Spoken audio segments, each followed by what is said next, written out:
It's Operation Babble with Myke Shrews. It's pop culture, music, movies, TV too. It's time to explore life. It's Operation Babble time.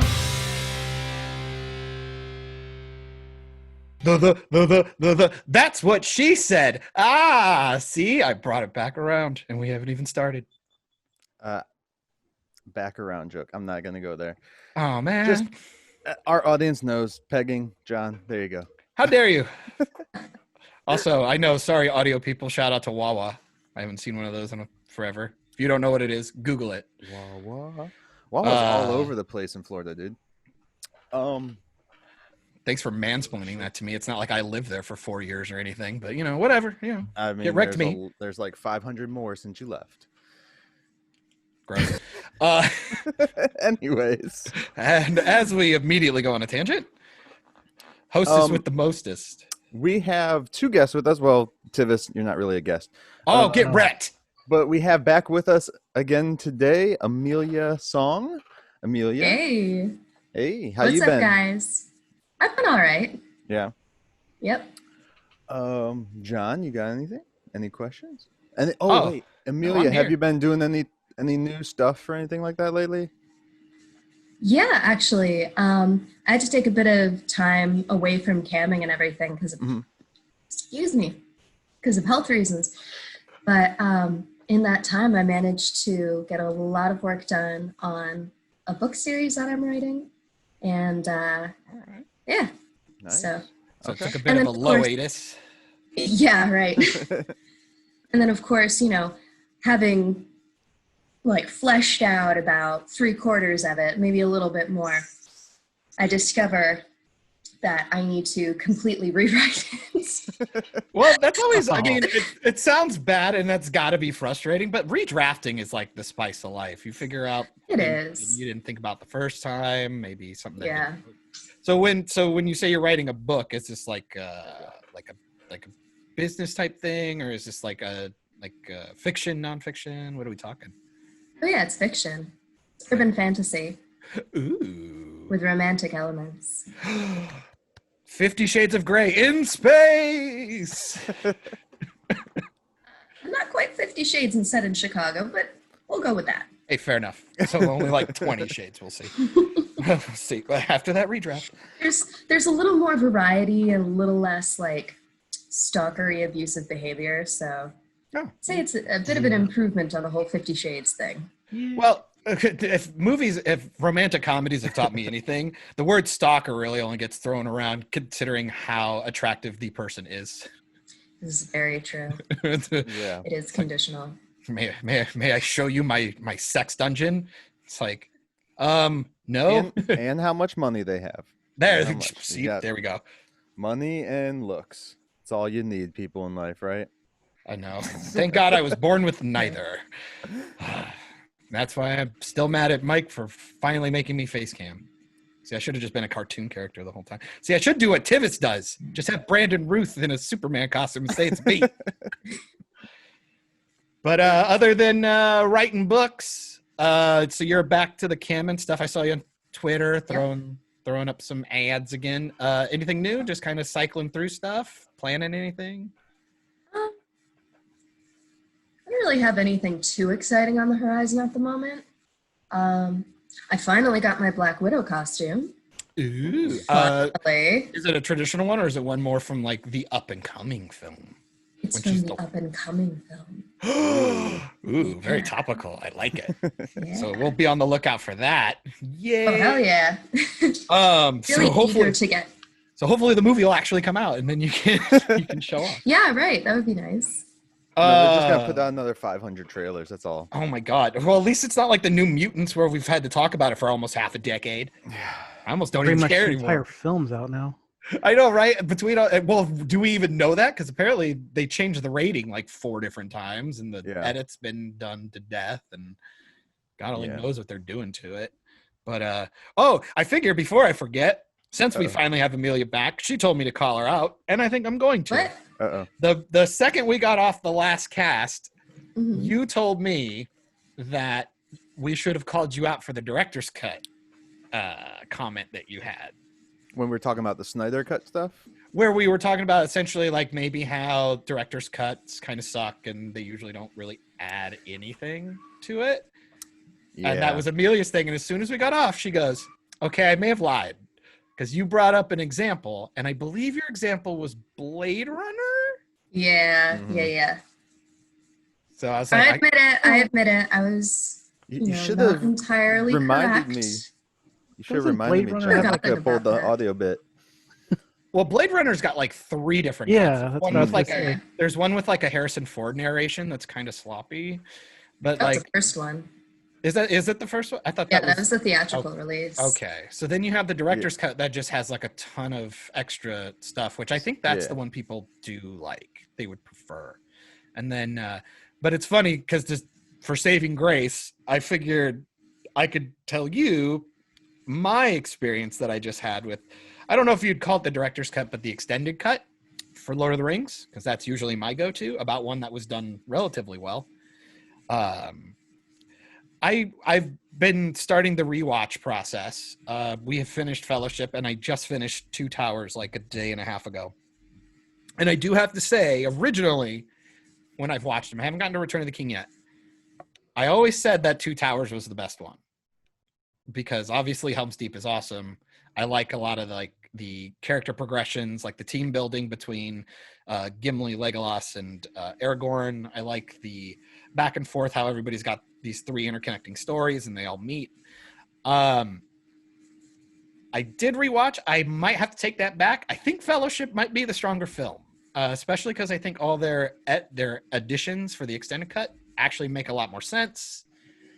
I noticed a lot of bullshit jokes and really weird pacing issues with the extended stuff in Two Towers. There was I don't remember if this is in a theatrical cut. Tivis, you might want to remind me because you might know, because we know Michael can't remember anything about the Lord of the Rings. You If don't it want was to ask better, me. I could. Oh, you don't know? Okay. Well, the scene is at the beginning. You have Sam and Frodo, like essentially rappelling down a mountainside with their elven rope that Sam got from Gladriel. God, I sound like a fucking nerd right now. And if you remember the rope, it's like super thin. So I'm like, okay, my suspension of disbelief has a little bit because I'm like, how are they not ripping their hands apart? Because anybody knows like cable is not something easy to climb with. And then something falls out of Sam's pocket. It's like looks like almost like a ring box kind of thing. And he freaks out and he's like, Frodo, catch it. And there's fog down. So we don't know how deep or how far the canyon floor is. And he like freaks out and Frodo catches it and Frodo lets go of the rope and he falls into the fog. He only fell like 2 feet. I go, the only reason why that got a pass the first time is because it's a joke. And I've always told Hannah lately, and I've been telling Michael and a lot of my friends this lately, because I think Marvel movies and Disney movies in general have been very egregious with this. Anytime a joke happens, think about what happened 2 seconds before the joke. Because 90% of the time lately, I feel like the joke is to cover up a big bag of dumb. Bless you. Bless you. And Excuse me. and I've been seeing it in movies a lot lately where they torpedo a scene for the sake of a joke, and it makes me sad. I think her sneeze was her being allergic to your bullshit. Well, to be fair, it's funny you say that because what was in the box, Michael? It was seasoning. It was seasoning for food from the Shire. Frodo could have died. And then there was a lot of moments like that throughout Two Towers where you could tell they were adding jokes. Yeah. And I go, there's a lot of serious stuff going on. I feel like the jokes got a little too hammy, but like the stuff with Gimli, I still think is funny, like running and him But you not gotta being look like at a particularly good sprinter. And shit like that. who did those movies? Peter Jackson. So Yes. I mean, everything he's done, even like Frighteners, that was a really serious tone movie, but he still tossed jokes in there. Well, yeah, you can do it. I'm talking about where you place them and what you Yeah. use. Because again, like, you know, you got all the stuff with Gimli. Like, that stuff's really funny. Like, he's trying to catch up to him, and he's like, you know, dwarves are better at short distances and stuff like that. And I'll never get over the fact Right. that Carl Urban looks like an idiot with blonde hair. I can't stand it. when he played Cupid, I think it was in Hercules or Xena. He looks like an asshole. Stop giving him blonde hair. I can't handle it. Is he in the last Lord of the Rings movie? Yeah, Return of the he's King? he's the guy that Wormtongue banishes. Well, I know who he is in the movie. Okay. I'm just wondering if his character's in the third yeah, one. he 'Cause I pops still in have the yet third to one. watch the third one. Because the Knights of Rohan are pretty much one of the armies that Gotcha. get together to fight towards the end. Okay. Big old battles. Yeah. Okay. But Helm's Deep is still cool as hell. Yeah. There you go. That was my nerd thing. That was my nerd thing for the day. You're welcome. Well, I was zoning out during all that. I just Damn it. horrible, E.T. director's cut. Oh. Yeah. I had no idea that existed. And Really? of course, it's Industrial Light. See, at least Tiffus brought us back to what your point was. Yes. Her being, you were trying to call her out for her director's cut comment. So, would you like to elaborate more on that part? Well, that was her example. And it was just like, I didn't want to leave her out hanging. No, the whole thing was I didn't want to leave her hanging. Like, I was like, no, because Okay. director's cuts can be good or bad. It depends on why you made it. Like again, like when we had the Snyder cut thing happening, it's because we're going to get a completely different film. Or like if you look at like the Ayer cut for Suicide Squad, like the original trailers have popped out, you can tell that there was a completely different film than what we saw. Well, isn't the version we got done by a company that normally does trailers? Yes, Yeah. they're a trailer house. And it actually, shows. you can go back onto YouTube and watch the original trailer that they put out for that from Comic-Con, the very first trailer. And there's shit in there that one doesn't go into the movie, and the tone of that trailer is what the tone of the movie should have been, and it's completely different. Well, when you 100% different. Well, when you think of David Ayer, he does like cop dramas. That's what he does. Mhm. I mean, if you look at like I don't know if you guys have seen Bright, that Will Smith like orc fantasy. Did he do that? Yeah. Oh, okay. And so you can tell that was meant to be essentially a cop drama with fantasy elements. Right. And that's why I would make the argument, I bet that film could have been really good. I think the editing was really bad, and there was a lot of really crap dialogue. But usually David Ayer makes some good stuff. Like you're talking like End of Watch. I think he did Training Day and like a couple other like really well-known ones. He's doing something with Steven Dorff, some cop drama on like Fox or something. Are they That doing looks more? actually They're kinda still good. doing more cop dramas? Like, Well, yeah, I right think. now Oh, of all man. time? A&E's almost dead. That's actually true, yeah. Like the only cop drama show that I'm actually kind of excited for is the Gotham PD one, because that you can work in with everything going on with like reality, you know, because Gotham is full of corruption in their police department and everything. Yeah. You can work with that storyline. All these other cop shows that, you know, the whole like what NYPD Blues was and shit like that. Like I can't watch anything like that right now when everyone's out hating it, all the police for no, like I'm not gonna say no reason, but in general. But yeah, I don't know. Do you consider like Castle like to be a cop drama? I never watched. He Castle. did Bright. Yeah. Welcome to the conversation, sir. Thank you. See, I like how Tivis was like, well, you know, I zoned out because I don't give a shit about Lord of the Rings. And then I'm like, hey, remember that Bright show by David Ayer? He's like, oh. That was an interesting movie. He I was also not a fan of it. I like the world more for Bright than the actual movie itself, but the world that they were establishing was really cool. It'd be cool to also- see I more just of didn't that. actually like flesh it out or utilize it very well. I Yeah. still have to watch that. I really want to. Well, it's just one It's of those. like an an hour and interesting a half, watch. dude. Just Yeah. go watch it. Well, it's just like with Bright, it's something that suffers with a lot of shows lately. It's like they have this really good idea, but they can't tell how they want to deliver it. And I'm seeing that with Stargirl right now, the new DC superhero show. They put it on. It was like one of their highlight thing. It's essentially like the CW Arrowverse shows, but they're kind of like on the other, like they're a little distanced from it. And they have this higher production value. Some good names are attached to it. Like Amy Smart's in it. Luke Wilson's in it. And they have like a superhero team up. They have a team of villains and a team of good guys. And they all come together and they all figure out this big thing going on in their town. And you're like, oh, that sounds like an idea that you could flesh out for like 3 or 4 seasons. You know, you learn who all the villains are. You learn who all the heroes are. They all team up. You figure out their powers. They train, blah, blah, blah. And no, it's like 13 episodes. So you're like, how the hell are you going to fit all of this stuff in? And you're kind of having that issue with that show. And I think you have that with Bright. Wait, it's with like, what show? I totally was zoning out. Stargirl. Okay. I think you Why said is- Stargirl, and I just Why is zoned out on everybody it. ignoring me today? but I think Bright is a real good example of that, where it's like we talk about, everybody always says the ideal thing, it should be an HBO miniseries.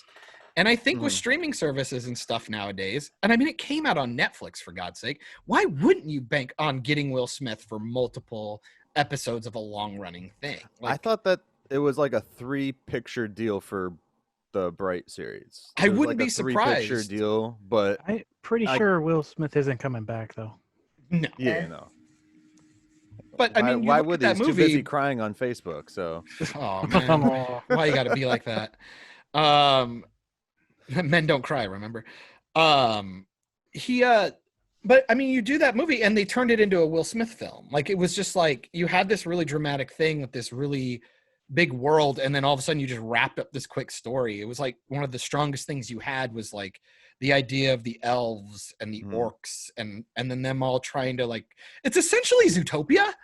Like, the movie feels It like really is. it's just Zootopia. And But like, Yeah. it's not quite as good. At least in my opinion. I was very much not a fan of, I don't even remember her name, but you know, the sort of the waifish ingenue character who had the wand, and she starts out not being able to speak to them because like she doesn't. she's all mousy and, and like. and it's like, the fuck is this character? This character is Well, and it's a especially prop.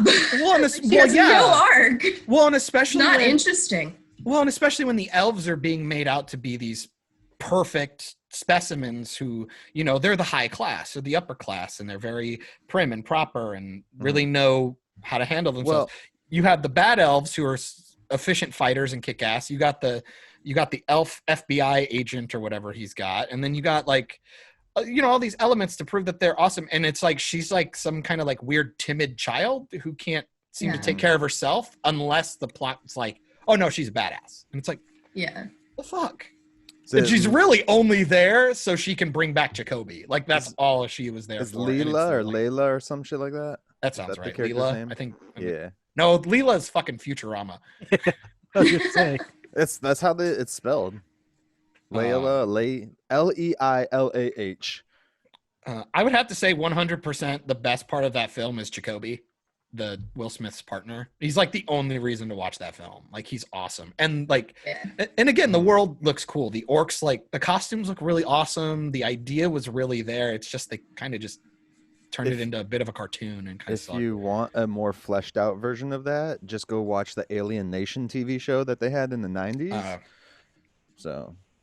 Which was basically the same thing. A human cop and the alien cop didn't like each other. Well, the one didn't like the one because he was alien, bullshit like that. Is this the one where they crash land on a planet? What? There's a movie I remember where there's like two. I know exactly what you're talking about. Yep. Yeah, it's two opposing factions. It's a sci-fi. They crash land on a planet and have to learn how to survive together. No, that's called like Enemy Me or something weird. It's Dennis Quaid and some other guy. I think that's it. And that's a great film. This movie. Oh, you should definitely check it out. It's an old one. It's a Dennis Quaid human, and then this I don't know who the other actor is, but he's just an alien. They hate each other, and they both get marooned on this horrible planet. Very hostile. Wasn't that like they have book to though? Probably. I don't know. I can't read. Readings for nerds. Yeah, nerd stuff. Now let me tell you more about Lord of the Rings. The I got movies, a picture not book the here. books. How do you learn stuff? There are no pictures. Shout out to Gaston. No, it's an older one, but it's a good flick. It's just two people who hate each other have to help each other survive. And I mean, and then between doing that, they learn to respect each other, even if they don't like each other. It's good shit. Oh, it's so good. Hey, Mike. See the director's cut of that movie? See, there it they is. Kill them all. Where they actually murder each other at the end and just nuke the planet. It's actually just 5 minutes long. Hack the planet. Oh, I want to watch Hackers now that you said that, fucker. Sorry. Matthew Lillard. Nah, it's all about Angelina Jolie. Just because you get to see her boob in it for like 1 second. That's probably all if I cared about boobs, I'm watching Original Sin. Get out of here. And that way I get to see Antonio Banderas. You care about boobs, you just watch my stuff. Hey. No, that's what I got Twitter for. It's always every day, Emilia. I'm just like, another tit. There Speaking of which, I've had to go through and like put on what are those like blocks or whatever, parental blocks or something. Oh yeah. Because of your stuff. Because I scroll through and my kids are standing right behind me. Oh no. I was like, I'm like quickly throw my phone across the room. See, I love how you do that with Twitter, because like at this point I'm like I've become numb to that shit until like I'm in public. But you don't That's where have I'm at. kids right, in your house with you. You don't know how I live my life. Yes, I do. Yeah, that's actually true. No, like I had that problem with Instagram all the time, because a lot of times even like cosplayers are still doing like lewd stuff. So it's pretty much just like Instagram pops up and it's like just butts everywhere. My kids have seen plenty of butts. I don't know. They haven't seen the other stuff. Fair enough. That's not until you buy a subscription. No, God, that always reminds me. Shout out to my dad. No one will ever know. Sorry for the segue. He bought me my first Playboy, and it was Sable from WWF, not WWE. I'm just gonna say that was only 98, 97.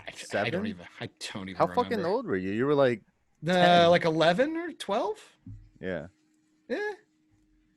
Got that, and it was mostly for the like. I didn't actually end up like keeping it. I got to see it, and I had him hold on to it because I figured it'd be a collector's item. Yeah, because it was. They are collector's item, dude. I would argue that a lot of old magazines are. You should see the price of the magazine that just Kevin Smith's wife is in. Oh yeah, when she because there's such like a cult following for him that there's all those creepers out there for his wife and shit. Like, like that's the one thing that Rob Zombie always kept getting asked. When is he gonna put his wife naked in one of his movies? He's like, never, because you fuckers. Like, yeah, right. Because you're all weirdo. Well, I mean, she wasn't unattractive. I mean, he put her in fucking Jay and Silent Bob Strike Back in a fucking leather jumpsuit. What? I was gonna look the price up for you, but eBay removed them. Oh, fuck, for real? Really? Yeah. There's 2 listings, and both of them pages don't exist. Oh, wow. For the Sable one? Sable one? Yeah. That was a big deal, man. That was one of the first times, like, other than, like, it was, like, this weird... It sounds really dumb, but, like, pro wrestlers feel, like, a little bit more attainable when it comes to, like, the idea of, like, celebrity crushes. Like, you can get closer to them because they do all these live events, and you can, like, be there. Never mind. Oh, this is pre-owned. Never. I think you can get it for $16 on Amazon. I found it for $8. How sticky do you think it is? It's like, it's only $8 because half the pages can't be turned versus the 16. Ew, gross. No, it's actually really funny. I have a lot of like old Yes, I read Maxim because I always actually thought the articles were actually funny. And it was like just a tamer version of it was. But like I have like the covers with like Mila Kunis on it, Eliza Dushku. I think there's one with fucking Christina Aguilera when she was having her weird like grunge phase where she had like the black and white braids and shit. The articles are fucking hilarious to read now. She was hot when she did that, dude, for the Dirty music video that she had done with I think it was Method Man. That sounds right. You gotta go watch that video. That's hot. That's hot. Man, reading those articles so ratchet, is like, though. Oh yeah, she fucking hell. She created Ratchet before she knew it. But like seriously though, like those magazines, you don't think about it until you pick one up. It's like it's essentially a fucking time capsule. Like I'm thinking of like some of the people who wrote those articles are off like writing big stuff now, or like oh, here was this Bad Robot thing starting to talk about, becoming this big production company before they got bought out. And I was like, oh, wow, look at that. Fucking 20 years later, he's ruining Star Wars. Like, what a neat thing. Okay. Jeez, dude. No, I just think that's interesting. Let Emilia talk. Bring something up for her to say. Don't tell me what to do. What? It's like, did you ever shoot for Maxim? There you go. No, I have not. So you said you have the one for Black Widow that you're planning on doing. Are you doing then? Do you have any others like you're planning or setting up for shoots and stuff? Photo or I was hoping other? to finally get a Wonder Woman costume. Okay. But I don't even know, like, when is the release date for that now? I'm actually going to. 2025. Since it's Wonder Woman 84, I think they're just going to hold out till 2084 and just put it out then. So it's topical. It says August 12th. Which I don't see it coming out August 12th. I honestly don't see it coming out then either. Unless they put it on streaming. I'd have to say the smartest move, I think, would be for movies. I would say November. Like, why not aim for November? It'd be getting colder, so it'll help with the virus thing if that's still going on. And you have Thanksgiving in November, so you'd at least get a holiday run. You'd have excuses. Maybe. I mean, It sounds like Disney's just giving up. I mean, Mulan is indefinite hiatus. Oh yeah, no, that's. I'll be even surprised if they put it out for streaming. The way that was catching heat, because they're holding on to Mulan because they want that Chinese market right there. That they made it for them to make the money. That's all they made that for. So there's no way for Wonder Woman though. Like you have HBO Max, but that would be a waste. Just put it on VOD for a while and then go to HBO Max. Or if you're gonna do it, wait till after the Snyder Cut. Yeah. You'll have better context. I mean, and DC will be the hot ticket at that point, so people will watch anything DC at that point. Be the best logistically though, because I mean, a lot of people will probably be saving their free trials for the Justice League stuff, and then you get a bunch of people who are already there for free. You might want to wait until that. They're gonna change shit up by the time that movie comes out. Watch. Yeah. Well, and you also got to understand that it's not just about the subscriptions. It is about how many people watch the content too. I mean, that is part of it. They gotta earn money as well. Well, yeah, but it's like, do you think Wonder Woman's going to pull in the kind of subscriptions that a Snyder Cut will? Probably not. I don't see why people would clamor for it, especially if they just end up putting it out on DVD. I mean, that would get my subscription back. Well, yeah, but you also hate HBO Max. First of all, second, you don't think you're going to get it. You don't think you're going to get it for the Snyder Cut though? I'll find a different way. Going to the high Screw seas. You, Arg, arg. Tivis, you're no longer welcome on here. Nah, I disagree. I approve. I approve of your seaworthy ways. I'm just not smart enough to do it. Yeah, I don't know. You complain too much about the product. If you did it, John, they'd trace you back and just lock you up for it. I know, right? They'd be like, you go to hypocrite jail for like a week. I'm like, oh man, no, I don't want. But no, with the VOD, there's actually some news that broke with AMC and Universal. Oh yeah. They broke and they made a deal that theatrical releases are going to be allowed to do VOD. Even while they're in the cinema for Universal movies anyways, which is kind of cool. And it's very smart on AMC's part because they get a cut of the VOD now too, which I think the whole thing, Universal did Trolls, right? That's the one they dropped out and pissed off all the movie theaters. Well, Trolls 2, yeah, world tour, and it made like all the monies, and Universal was like, well, we get to keep all this money. We don't have to share it with anybody. They get like 80% of the cut rather than like 60% or something like that.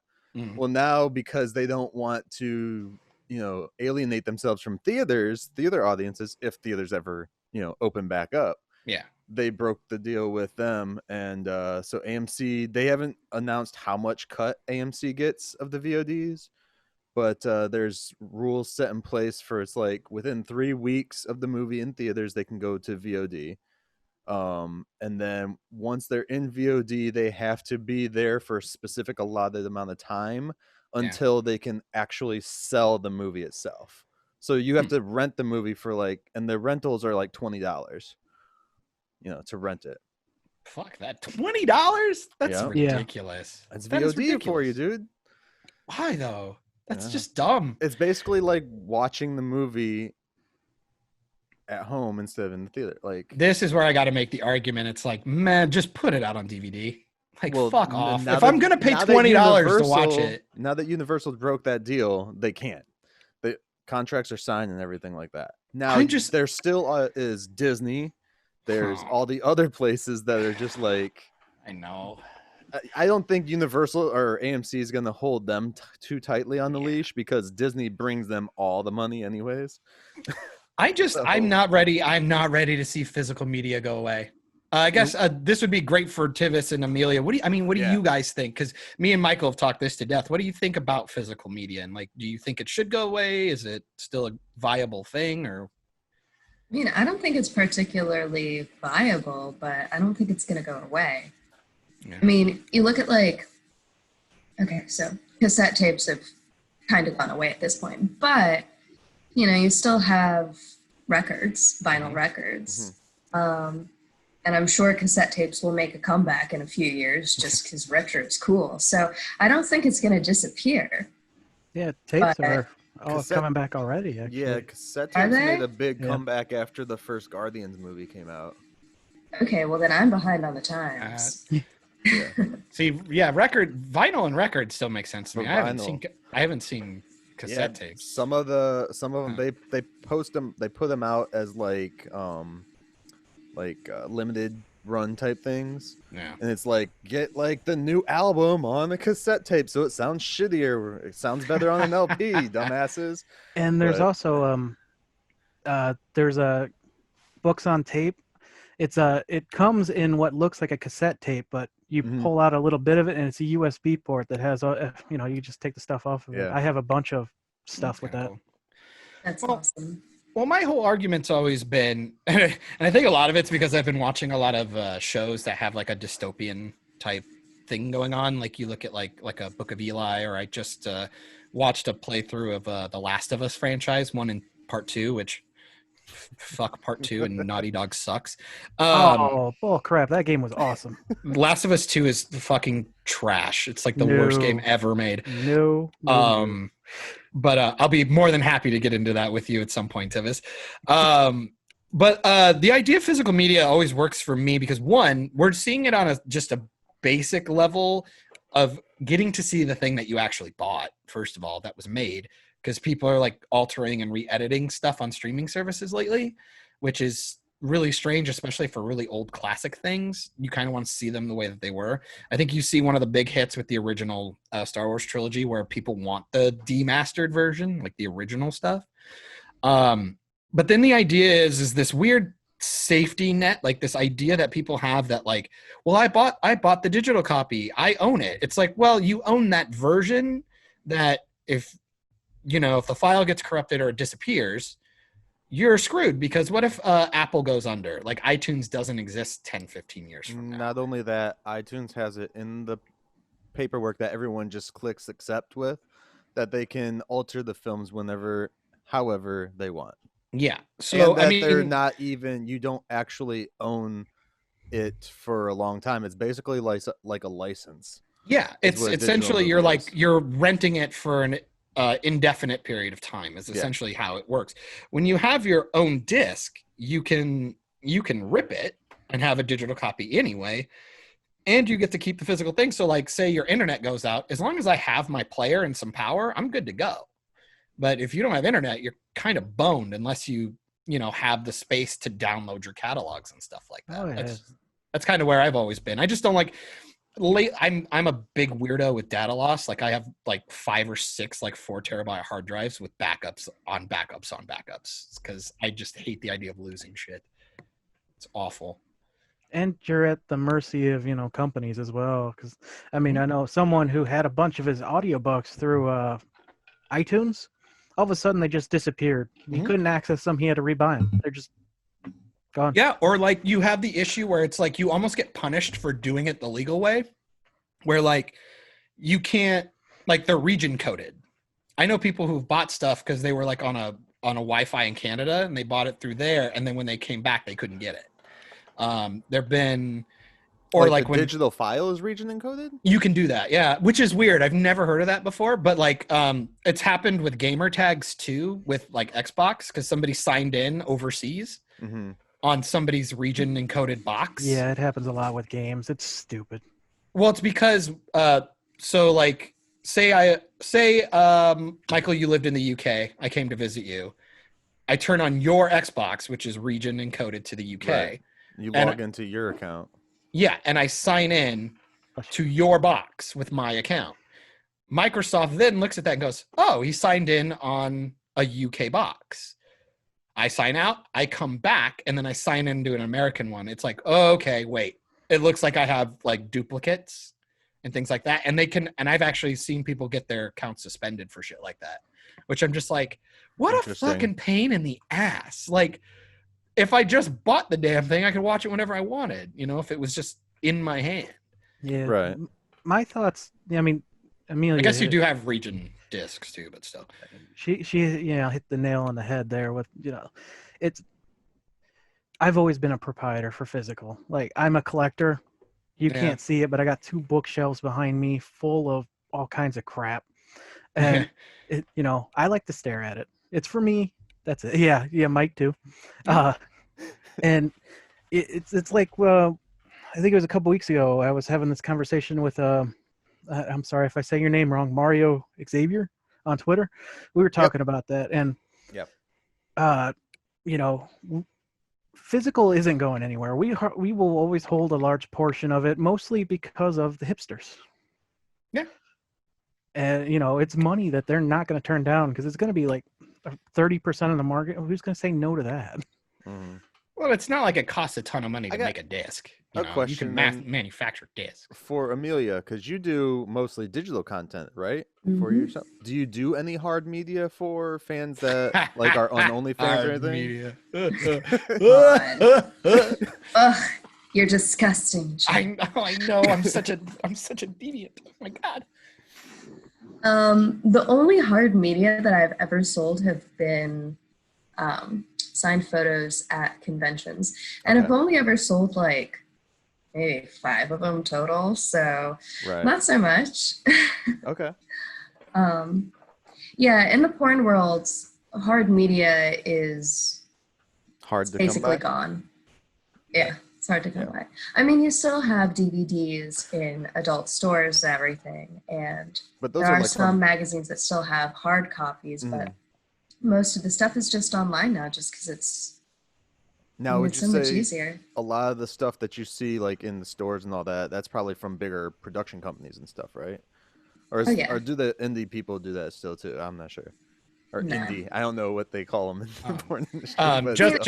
Just for the sake of it, just to prove I was listening to you, and like Michael and Tivis who ignore me, I would have to say, you talked about porn world. I imagine a lot of things are easy to come by. I nailed it. Hun, you're welcome. You're welcome, everyone. Nailed it. Okay. Yeah. Oh, see? Oh. Don't pander to him. Oh wait, Sorry. I can mute him too. Oh man. Where are the crickets? I just okay, so that's actually something I would like to talk Emilia with you about, because that's interesting to me. You talked about prints, selling prints. Yeah.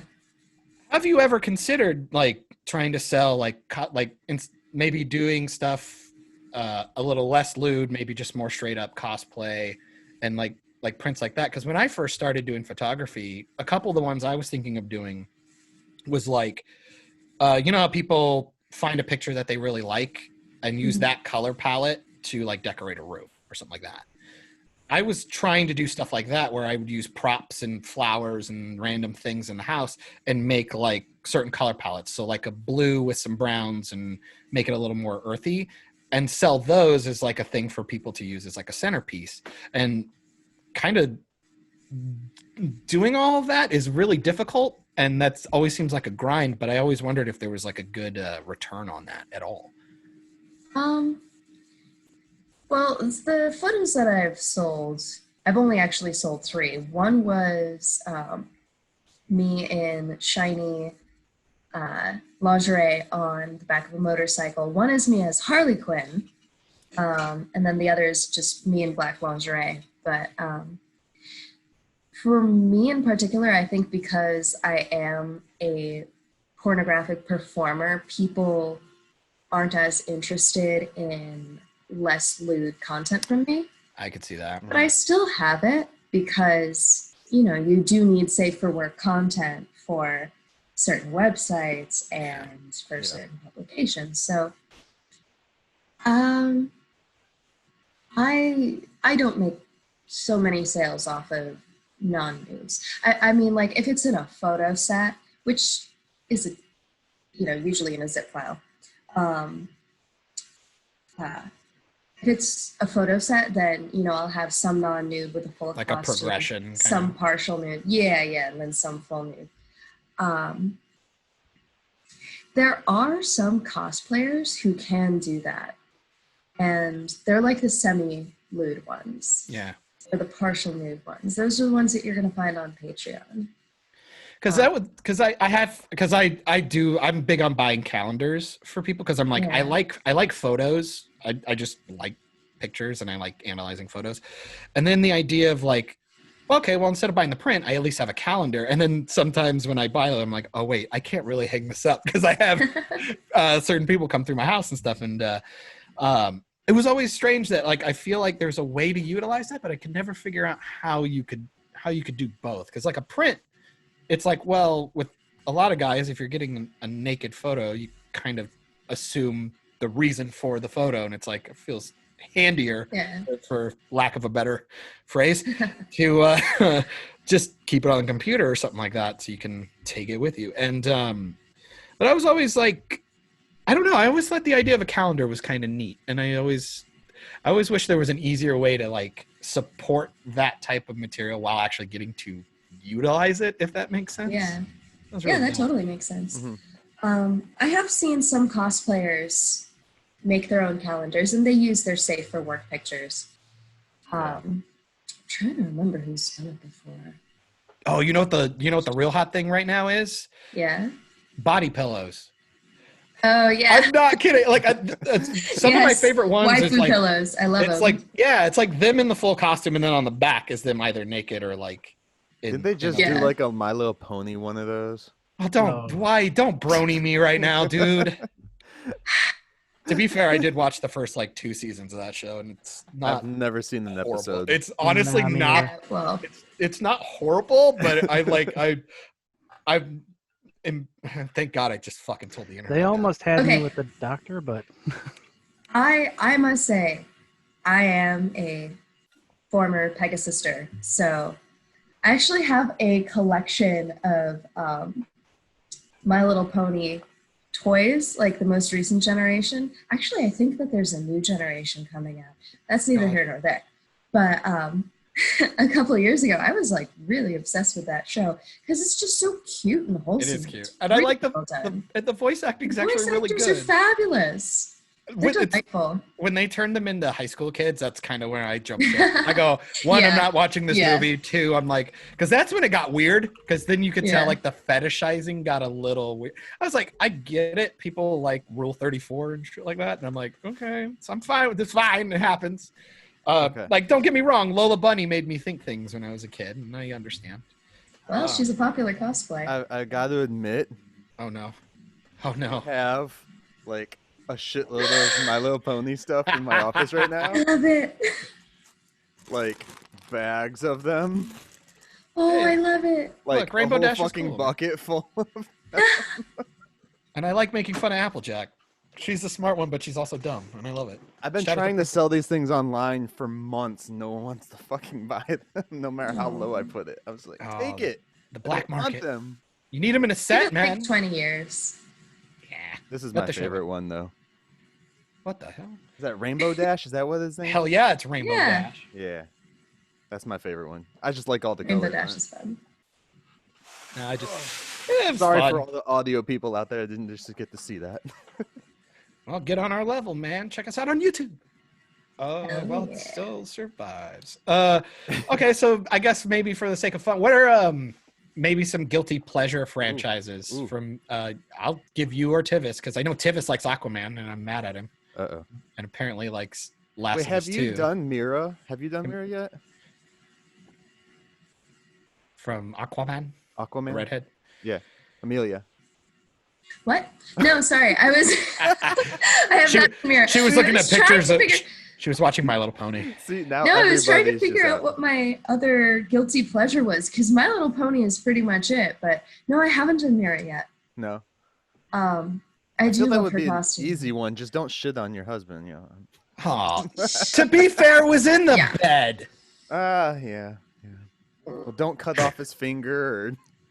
No, I got nothing for that. Yeah, I got nothing for that one. A friend of mine actually does a really good Mira, Laura Loxley. Like Sir Robin of Loxley? Yeah, so yeah. You did like, this one here. I'm not sure what character that is. Oh, You Death. can see? Death. Yeah, Okay. it's Death from Sandman. I had seen that because I was showing my wife some of your cosplays on Instagram. Ooh. Of course, not Twitter. She'd just fucking yell at me. Yeah. But she was like, why doesn't she do Live More from iZombie? Oh, that could be fun. Because I've That never would be- seen her something. How dare you? It's a really good show. We like that show on here. It's Yeah. a really cool premise. It was originally a comic book. I believe Vertigo Yes. did it, and the premise is Liv. Oh, yeah, I becomes have a seen zombie. this. Yeah, she eats a brain. I and saw like the first season. Yeah. I was switching it around with a different. it goes insane somewhere around season 4, I believe, and then it doesn't- ends on season 5. I think. It definitely doesn't go with the comic though, because the comic has like werewolves and all the other shit in there too. It's like a fucking handsome mummy and like a sexy vampire hunter and But they made the show kind of like someone said it had like the tone of Buffy, which somewhat, but I didn't get that big of a vibe from that. They probably said that because dude looks like Spike. It's probably about all. I would say it reminds me more of like a Bones or like maybe like a Veronica Mars. Mm-hmm. It's like because it has overarching stuff that connects, but really every show gets this weird anthology to it where it's like she takes the brain, she solves the mystery, and then every like couple of episodes they have this big thing that has a huge reveal for an overarching character or something like that. And but for the most part, it's just like it's villain of the week. It's kind of like, ooh, how's she gonna act? And it really shows off the versatility of the actress who does it.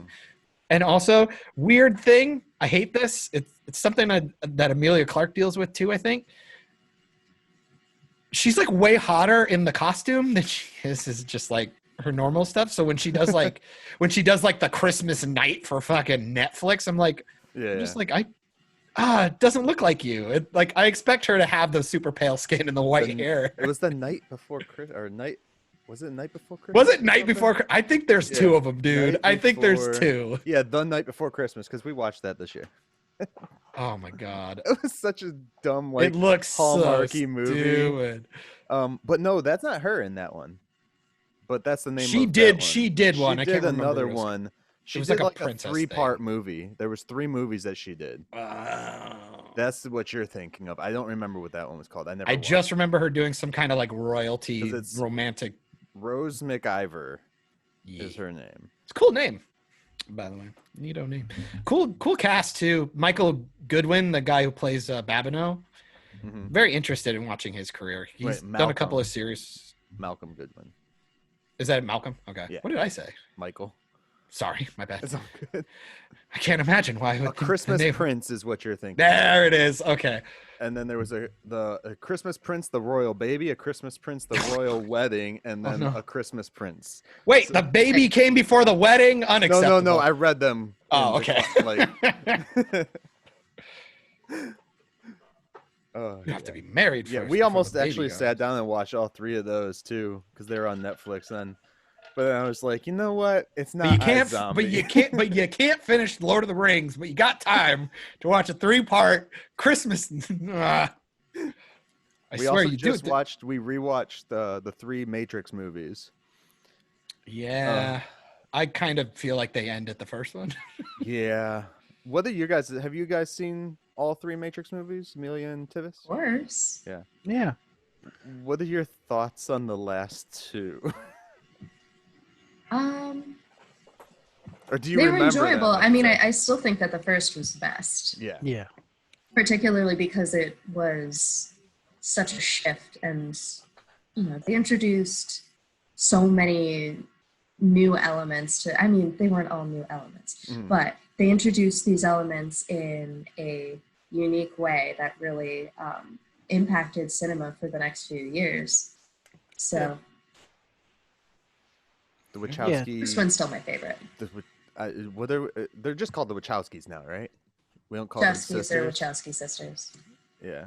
Did they both I think they both transitioned, didn't they? Or is it just? Yeah. That's They crazy. both transitioned. It's Not like transitioning is crazy. I'm like, it's just wild that they both did it. Lena and Lana. Lana is no. I think it's Lana and Lily. They both begin with L's. I know, right? They both begin with. Why would you do that? Especially when you're gonna go for the rename. Like, why not do something a little more Lena individual? and no. It's kind of like my I don't know. grandparents when they named their I was right. children. You got Lanny, Larry, Leslie, and then my grandma Paulette. And I love how it's like LMNOP. It's like, oh, yeah, we'll just go in alphabetical order. Why not? We'll be fine. I would like to see the Wachowskis and the Soska sisters do something together, like a 4-person directorial thing. That'd be dope. I don't know, man. After Jupiter Ascending, I don't know. But I mean, I like the Soska sisters more than the Wachowskis, though. So fair enough. Man, with Matrix though, the first one was so solid. I don't know if you needed a second or third, but I mean, I liked some elements they were coming in with, but man, they just overdid it. I think was the problem. They bought into 100% that CGI was gonna. Does anybody remember how they get Neo once he comes out of the Matrix and the machine shoots him down the tube and shit? Does anyone remember how they get him? What do you mean? Like how they get his physical body in the first one? In the first one, yeah. I'm trying to remember. I don't think I don't even know if they actually show it to you. He just gets drained out of the thingy. Shoot him down into the tube, and he ends up in this big body of water. Yeah. And then it just hard cuts away. The ship comes and picks him up. There's a ship that comes and picks him up. Then the Nebuchadnezzar or whatever. But then in the third movie, they're like, no one's ever been like in so many kilometers of the fucking like city area. I'm like, that's literally right there. Like, what are you telling me? Well, I mean, you got to also understand once they remove the element of Neo actually being special, like he's one of many. I'm like, man, you really just retconned yourself into just I don't give a shit land. Like, at this point, it's like, oh, so it's like Crisis on Infinite Tisms. It's like, well, when you tell me there's infinite worlds, and like, you can't.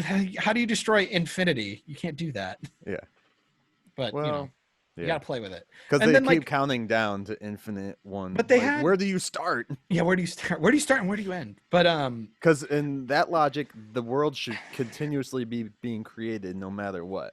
There should be no stop. Again, and I'll say, again with the Matrix, I'll just say the first one I feel like you didn't need the sequel, and I think the second movie should have been the finite. You didn't need the trilogy because, man, where do you go after you have the weird ghosty twins, which. The fight on the highway and stuff was cool or whatever. But then you have the Burly Brawl, which, man, did not look very good, even for the time. The Burly Brawl. It was when Neo was fighting like 100 fucking Agent Smiths. Yeah. I was like, that didn't even look good then. And now it's like, it looks terrible now. And then it's like, but once you create a mass of that and Neo's fighting, it's like, man, where do you go from there? It didn't look too bad, especially when you're comparing it to Black Panther's end fight scene. It looks almost the same. Oh, man.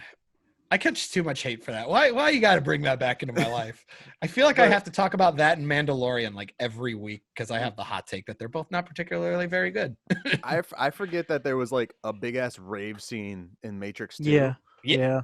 And And they double down on that shit in the third one. And then they go into like the whole gimp suits and stuff like that in the third one and do the same rave scene basically. Just like, what is going on? Let's just say when you hear about what they were doing in their personal lives at the time, Matrix 3 makes a lot more sense. Yeah, I usually just Animatrix is cool though. The animated one. Animatrix is very cool. I thought that was pretty dope. The same animator did the animated Riddick. And I also like that. Oh, well, I liked Pitch Black. The last two things I got for those. I think it's called like Fury, like Dark Fury. Yeah, that's it. Yeah. This is something my wife doesn't really like get into a lot of shit with movies and stuff. Although she keeps telling me she did not like Scoob. Sorry, Tivis. But after we got done watching the third Matrix movie, she's like, she started thinking about all three of them, and she's like, how did Neo get out? And I like explained the whole scene and shit to her, and she's like, well, why did they drop him out? I was like, because the Matrix assumed he was dead because he was disconnected from it, you know, and then they poop him out. But then she's like, well, later on they tell you that the dead bodies get smushed up so that's food for the rest of the bodies, so why didn't they just do that? I was like, I don't know, exactly. Dude. Exactly. It's hard, man. It's hard when you don't go back and do your homework. It's very difficult. I will take back like my whole statement because we have the fourth movie coming out. Yeah. And everyone's whole argument is how because Neo's dead. In the third one, they actually don't say that he died. But also they've already proven that there can be multiples. Right. But so he can come back. They honestly have never showed him die. They just showed his body just like there and the machines took it. They didn't actually show him die. So they said anything about the plot to that yet? Time travel, I think, is gonna Shut be up. involved. No, don't. Yes. Oh yes. No. Oh Time that's when travel, you run out of ideas, that's when unless your movie is actually based on time travel. Because even Trinity, the actress who played Trinity, is gonna be in the movie too, and she clearly died. What do you think? What are the over under that they use the fourth one and just retcon the last series? two? No, the last two. Oh.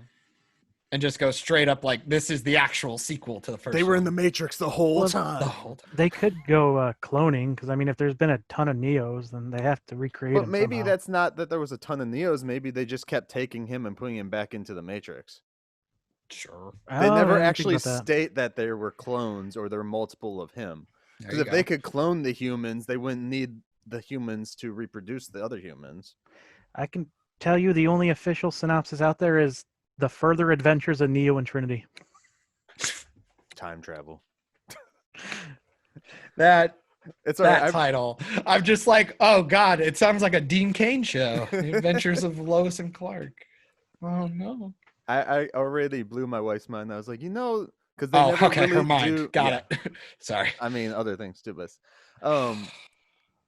they never tell you how the robots took over the planet. So I keep telling her, I was like, this is completely like the continuation from Terminator. Oh no! Yeah, I was gonna say damn Terminator. it! You beat me too. I was gonna say, I was like, I'd like to think that they're all in universe. I was just like, it's Terminator and then the Matrix. Yeah, because the Matrix is what's happening over in Japan during Judgment Day. Real quick tangent. We were talking about crossovers last time I was on. Have you guys heard of the Terminator Alien Predator crossover? Yes. Wait, is this like it's in a the comic. movies? It's a comic book. Oh, in the comics. Okay. Like that Earth we see at the end of Alien Resurrection is supposed to be literally Earth after Skynet tries to take over. Well, this comic. That wouldn't be the most egregious thing in Alien Resurrection, so I'm fine with it. Who owns the Terminator franchise right now? Is it Disney, Fox? At this point, Satan. Oh. Yeah, I'm pretty sure it's 20th Century Fox, isn't it? Was it? Or was it Universal? No, fucking hell. How do I not remember? I literally watched it like a month ago. I thought it was Fox that had done the Terminator movies. Well, they did Dark Fate, I'm pretty sure. I just don't remember if they did the first two. Maybe that's why it sucks so bad. They were just like, we're selling anyways. Who cares? Why did you think that like... Oh, it is Okay, there's a lot of names attached here. Distributed, figures. they got Paramount, Skydance, 20th Century. Yeah. Okay. Yeah. So 20th Century is probably the main holder. The other ones Yeah. are distribution companies. Well, because it also changed hands a bunch of times while Yeah. it was after 2. Because I think Skydance currently owns the Terminator rights. Yeah. Okay. They bought them it in for 2011, 20 million. Yeah, only 20 million to buy that. That's crazy. They spent more than that to make the damn movies. They That's were just- in a bidding war with Lionsgate and Sony. Ah. Fun bit of knowledge: James Cameron sold the rights of Terminator for only $1 Seriously? to get the first movie made. He sold the rights off to another person / company so that they would be the lead producer on it to get it made. That makes sense. One he could, fucking dollar. Well, because the guy couldn't get fucking money, dude. If you go Yeah. back and watch the first one, you'd be really surprised how slapdash that was. Like they were doing like guerrilla filmmaking. Like they didn't have permits for half the places that they were shooting at. A lot of the public stuff, they were actually open, like the bars and stuff. They were doing a lot of stuff while they were during operating hours, and they did a lot of stuff on shoestring. Arnold Schwarzenegger even talked shit about the film because I think he was just finishing up. Conan? Yeah, and he's like, Second yeah. Conan. Yeah, and he's like, oh yeah, I'm gonna go do this like shitty indie film, like about some stupid robot, and like he, because he didn't even have any like speaking lines really. Well, yeah, because wasn't someone else cast for the Terminator? They did have somebody else in mind. I forget who it was. It was a big person at the time. I think they actually even end up, or no, they bring in one of his like bodybuilding buddies, Lance Henriksen. Yeah, I thought it was somebody else. He ends up being in the film, though. I think, if I remember correctly. That movie's fucking good. I forgot how good Terminator 1 is, and I like how Terminator 1 and 2 are completely different films. Like, yeah, James Cameron's good at that shit. Where it's like, you had your original, which Ridley Scott knocked it out of the park with Alien.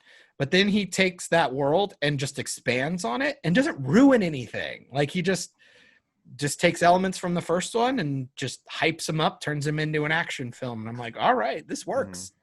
And then Alien 3 comes out and I want to fucking kill myself because they made Ripley an idiot and I'm not happy about it.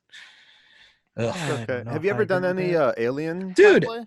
Come on, Tivis. Like if she had, if in the first film, she refuses to break protocol by letting the guy in because of the contamination stuff.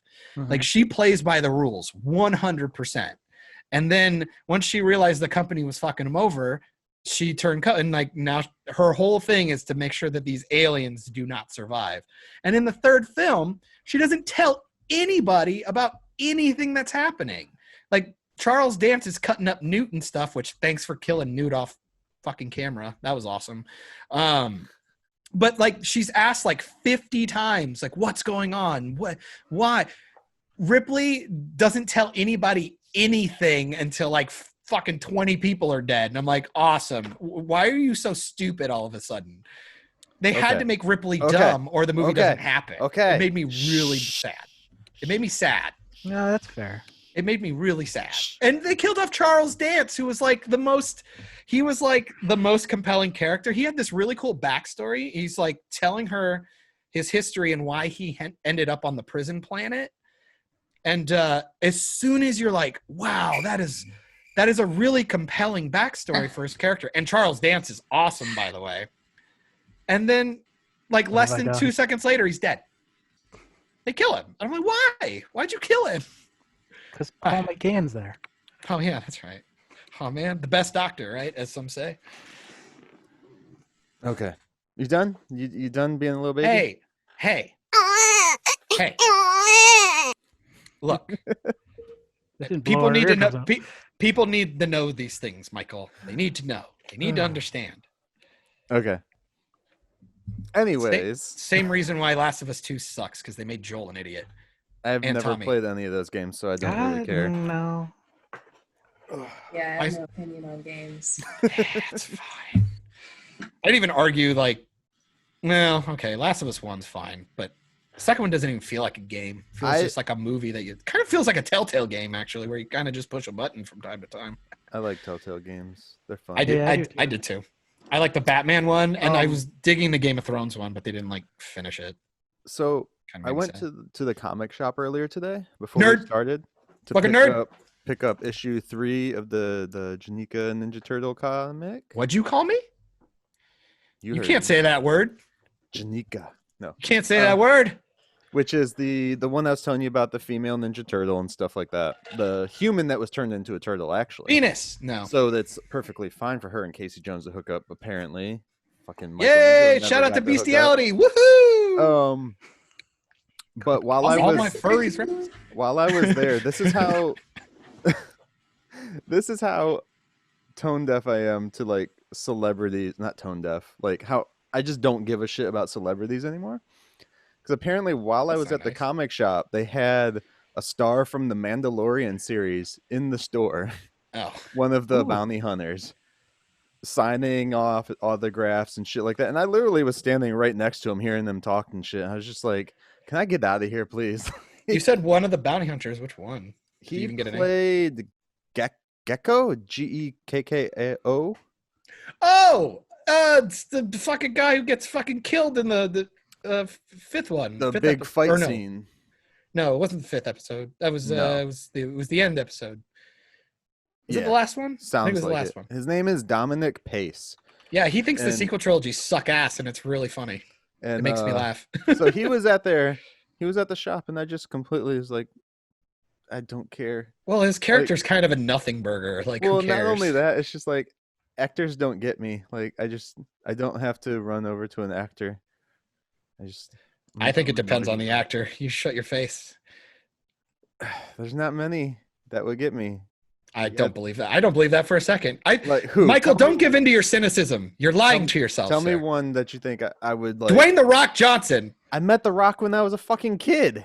But you still would go talk to him. He did rock bottoms on us. No, that's not a sexual thing, people. Calm down. It's not Hollywood. You would go talk to Kevin Smith. I would talk to him, but I wouldn't fanboy out. Shut up. I would be like, oh You my would- god, I mean- Tusk is so good. My podcast I partner get it. hates it. You should come on and yell at him. I get it. I get it. Damn it. I get it that you wouldn't like go. I know it's not like the Backstreet Boys. You're not gonna go run screaming at him, going like, "Oh my God, sweat on me." Backstreet, turn back! I'm right here. Help! No. Backstreet's We saw back. them All live. right. Wait, what? What? Yeah, we saw the Backstreet Boys live when they came to town. I'm It was sorry. the best concert we've been to. Is this back when they were like popular, or like now? When they're, like, 90? No. After their last album, where they were doing the oh my god, I can't talk, acoustic stuff. Oh. So how are you guys? How do you guys fare then with celebrities? Because I work with random ones all the time, and I don't really get fazed by them a whole lot. Wow, fucking humble brag, So bro. I know, right? So like you, Emilia, I'm sure you've met a decent amount, right? Not like No. working with, but no. I mean, I've met people in the porn world, but I haven't Okay. met too many big Have there name any been like celebrities. big names that you got to meet in your industry that you like were really psyched to meet and shit? Or See, I don't fangirl out either. See, Like, if John, I'm it's gonna just you. fangirl out, You're all just jaded. That's what I'm hearing. like, if I were to meet a celebrity, I'd try to turn it into some sort of like opportunity. Gotcha. I would get a picture. Yeah. Like, I totally get a picture, but that's because I can promote it on social media and stuff. feel you. So I feel you. Yeah. it's. You and Michael with your devious, I mean- devious ways. I think part of it is that I went to an acting conservatory for college, so it's like I've seen behind the curtain. I know what actors are like, what professional actors are like, How and sad they a lot really of them are. are great people. Yeah. But they're, and I wouldn't say they're all normal. And I say this with all the love in my heart. Actors are not exactly normal people, but the majority of them are lovely. Yeah. And very sympathetic too. Well, like, come on now. Like, we all know there's a reason why people do certain things that they do, and actors and comedians kind of feel like a very good representation of that.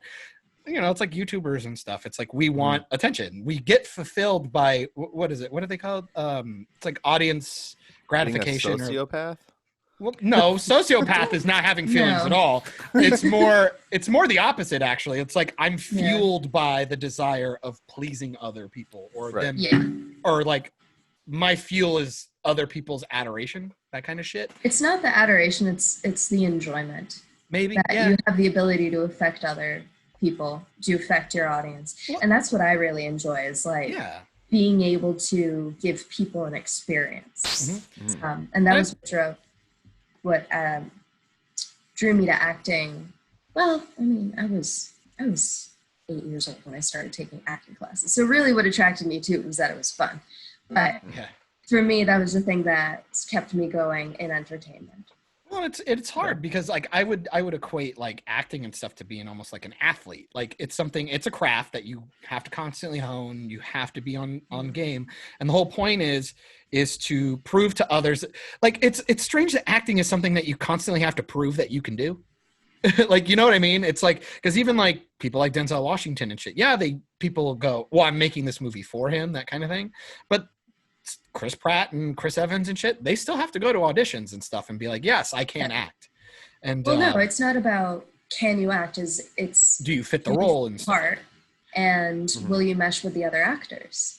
Oh yeah, but like sometimes you're not, like in an audition room, you're not with the other actor. Sometimes you'll luck out and you'll get to be with at least one or two of your closer co-stars. I mean, it depends on where you are in the audition process. Oh yeah. Like for the first audition, you're probably not gonna, I mean, you might be with another actor, but you're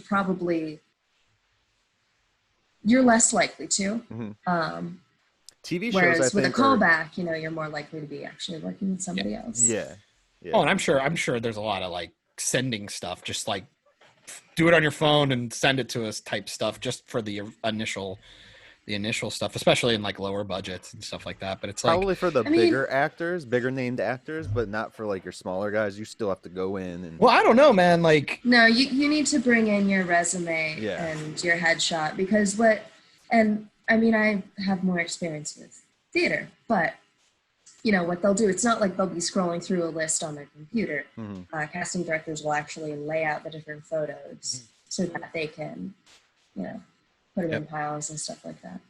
I remember having to do that at my school when we did one, because we were doing a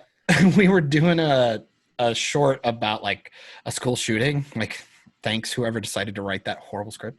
I don't remember who did that. I do. I'm just not going to say the name. We almost got fired from that too. Yeah, because I was told I had creative control because I was the director, and I did some rewrites and they weren't happy about that. And we ended up trying to do our cast, and we had diversity in our crew. Like our casting director was Hispanic. We had the writer was Hispanic, and one of our art directors was Hispanic, and they tried to whitewash my cast. I was like, what are you doing? I need it. It's a high school. Like I need some representation, not just for the sake of it, but I need somebody to play off of all these fucking white kids. Right. Plus when the script was written, you could tell there was some diversity written in the dialogue somewhat. Yeah. So it's like you need somebody that can portray that type of character and will be believable. Yeah, and it's like, and when Emilia my brain just flashed back to the table where we had like 13 people for like 6 roles, I think, all laid out, and it's just like, man, you really do notice something about why does everybody look the same except for like these 3 people? I still have most of their contacts for the people that didn't get the role anyways. The people that did get the role, they're still on my Facebook. But I remember there was one girl who had done some horror movie that was out at the time. I don't recall what horror movie it was, but it was in theaters. And on her resume, it said, you know, she was a screamer, scream queen or type shit like that. On her resume. So we got her to like do the scream in the audition room. And then like people came in afterwards and were like worried to death. It was so fun. Oh, yeah, I miss casting directing. Like, I haven't done casting directing at least 3 years now. So because I did it after school, but like everything afterwards is just kind of because you don't meet as much of a variety of people. usually the same people from that same Yeah. town. Or just, man, this, like, in general, like, talk about what a thankless job being a casting director is. Because when a movie's poorly casted, oh man, can you feel it? You're like, why? But like when somebody's perfect for a role, it's just like people just go, well, yeah, I never questioned it because it was perfect. Like when you look at Lord of the Rings, like I can't imagine anybody other than like Elijah Wood being Frodo, or like Robert Downey Jr. as Tony Stark, or You mean like this guy in the Superman outfit right next to us? oh man, how do you not do Kingdom Come with Brandon Routh right now? How do you not do it? I know that Superman Returns sucked, but come on. Yeah. Brandon Routh looked awesome. He got screwed over because of a bad story, and yeah. It makes me sad. And then even more people just don't watch the movie now because of the Kevin Spacey crap. So that movie gets even more shit. It's just always the hardest one. It's like when you can break down Superman Returns to literally he never throws a punch in the entire film. It's like, wow, that sounds boring. He doesn't? Nope. I didn't know that either until somebody said it. He stops a bullet with his eye. I know that. That was a pretty dope scene. It's a cool scene. Yeah. Cool scene. But yeah, he never throws a punch. I don't believe that. I'm going to have to rewatch it to see. Yeah. Never once throws a punch. He throws a punch when he's on the Kryptonite island. No, he's just getting his ass kicked by Kumar. He still throws a punch. I think so. It just doesn't hurt. Maybe it's not a super. Maybe it's not a yeah, super it's not a punch. Superman punch. Like he threw it and it got caught or something. Maybe, Sorry, maybe he people, never we're connects. a bunch of fucking nerds. Yeah. It's just sad. It's just like, why? How do you get Superman so wrong when you got it right with Christopher Reeves in the first film? Yeah. You know? Which is what Brandon Routh's character was supposed to be. It was supposed to be the continuation from Superman 2, I believe. Yep. They were like trying to negate all the other Superman movies. Yeah. Like they did with Terminator. Yeah. Which when they did the Terminator Dark Fate, they just pick and chose shit from the 3 movies they were saying weren't in existence anymore anyways. Oh, you gotta love filmmakers. They're kind of I don't want to see they're not artistic, but they're just getting lazier. Well, and I think they're malicious. Like I've been telling people with a lot of these stories lately, they feel like they're made by people who fucking hate the franchise or hate the fans. It's like, it's not even like, oh, we went in a different direction. It's like, no, we're going in a different direction and fuck your old stuff, you nerds. And it's like, oh man, could you just like be a little nicer about it? Or like, could you just maybe just do your own story and not ruin characters? It's why I'm super excited for the Chucky TV show to come out, because Don Mancini is actually still behind that. Hope it's good. Which is pretty dope. Because, oh man, oh boy, were you right about that new Chucky movie. Oh boy, that is a terrible film. Yeah, I have an issue, Emilia, with the new Chucky film. So I'm sorry. I haven't seen it. Good. Yeah, do yourself a favor. It is bad. Like even just like on a technical level, it's like just shot really boring, and it's like, ugh. And like Mark Hamill does the voice of Chucky, which you'd think would be like, oh, this is awesome. It's Mark Hamill. And you're like, oh, it's Mark Hamill. Like as Chucky, you're like, this doesn't feel right. Like it's really strange. Aubrey Plaza's in it, just being Aubrey Plaza, I guess. It's a really strange. Not gonna lie, I love her in Legion. Yeah. Yeah. I like her in Parks and Rec. I like her in Parks and Rec. I don't think there's anything I've seen her in that I don't like her in, except for her character Chucky. in the Child's Play movie. Just because it made absolutely no sense, especially compared to the character she was supposed to be playing from the original movie. They kind of like, raped it basically. So. Wow. Yeah, I said wow. It. Trigger word, right? That's a trigger word. I don't know. The Twitter bots will come after you. Be careful. Right. We'll make sure that's in the promo. Ugh. But all right, what time is it? 2. All right. Is Tivis even still here? Yeah, I'm here. Okay. Okay. I was just making sure because you said you had to go at a certain time, man. So I just I just didn't want to interrupt. It was an interesting conversation. Well, I guess at this point, because I have tons of stuff I could probably talk about, but nobody needs to listen to me bitch all the time. So I'm like more like Emilia. Like, what do you got? Like, let's just say like we cut her off from when she was talking about some things that she wanted to do. Because she was talking about Wonder Woman cosplay. Oh yeah. And then we just kind of like went off. which cosplay No, I is mean it? that's fine. I mean, they got the gold armor coming too, and all that weird. Yeah, I mean the problem with the gold armor, like, so for me as a pornographic cosplayer, I have to consider certain things about the outfits. So the gold armor, as badass as it looks, and I do think it's badass, and I kind of wish I could wear it, it's not that great for porn. Because, you know, like, you'd have to take the whole thing off, and it's like this kind of, like, I don't know. Like, I don't even know how to make that costume.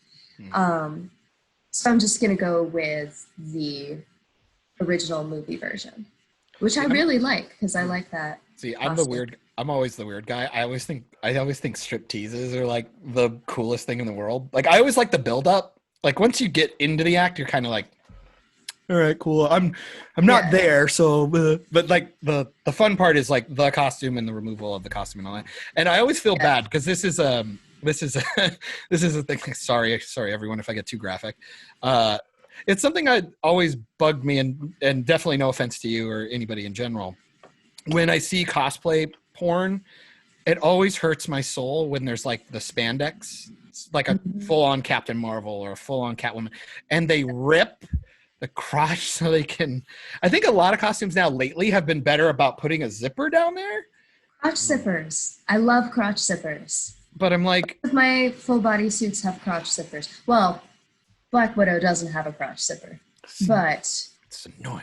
But you could the always zipper is very long, so there it you go. almost hits my crotch. So it always hurt my soul. I was like, oh man, that's like a one and done with the costume. Oh, rip. Sad.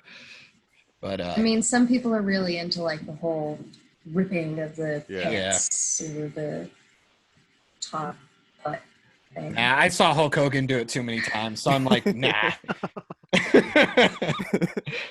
That was always like the big joke. It's like when Cosmopolitan used to say like, what are like the top 10 things you can do to please your man? What the fuck was that? Oh, it was Ice Cube. Sorry. It's like show up in a football jersey. I'm like, no, don't do that. One, I'll just have to take it off you then. And then second, I go like, okay, so now is Emmitt Smith hot or like what? Right. Like next Sunday when I watch it, it's like, oh, I don't know, man. Those pants are pretty tight. I'm sorry, everyone. It's kind of like that episode in that 70s show where she dresses up like Princess Leia, but like with the white thing on and not the fancy bikini and shit. And he's like rubbing his face on the buns. That 70s show's awesome. Oh man, I don't know. Tivis, we needed to remind you, Scoob's really bad, by the way. Oh, god damn it. We loved it. I'm sorry. Look, we can all be wrong. It's fine. Yes, Will Forte may not be the best Shaggy, but I still loved it. Isn't it neat how Scoob got his name? Yeah, I didn't mind it.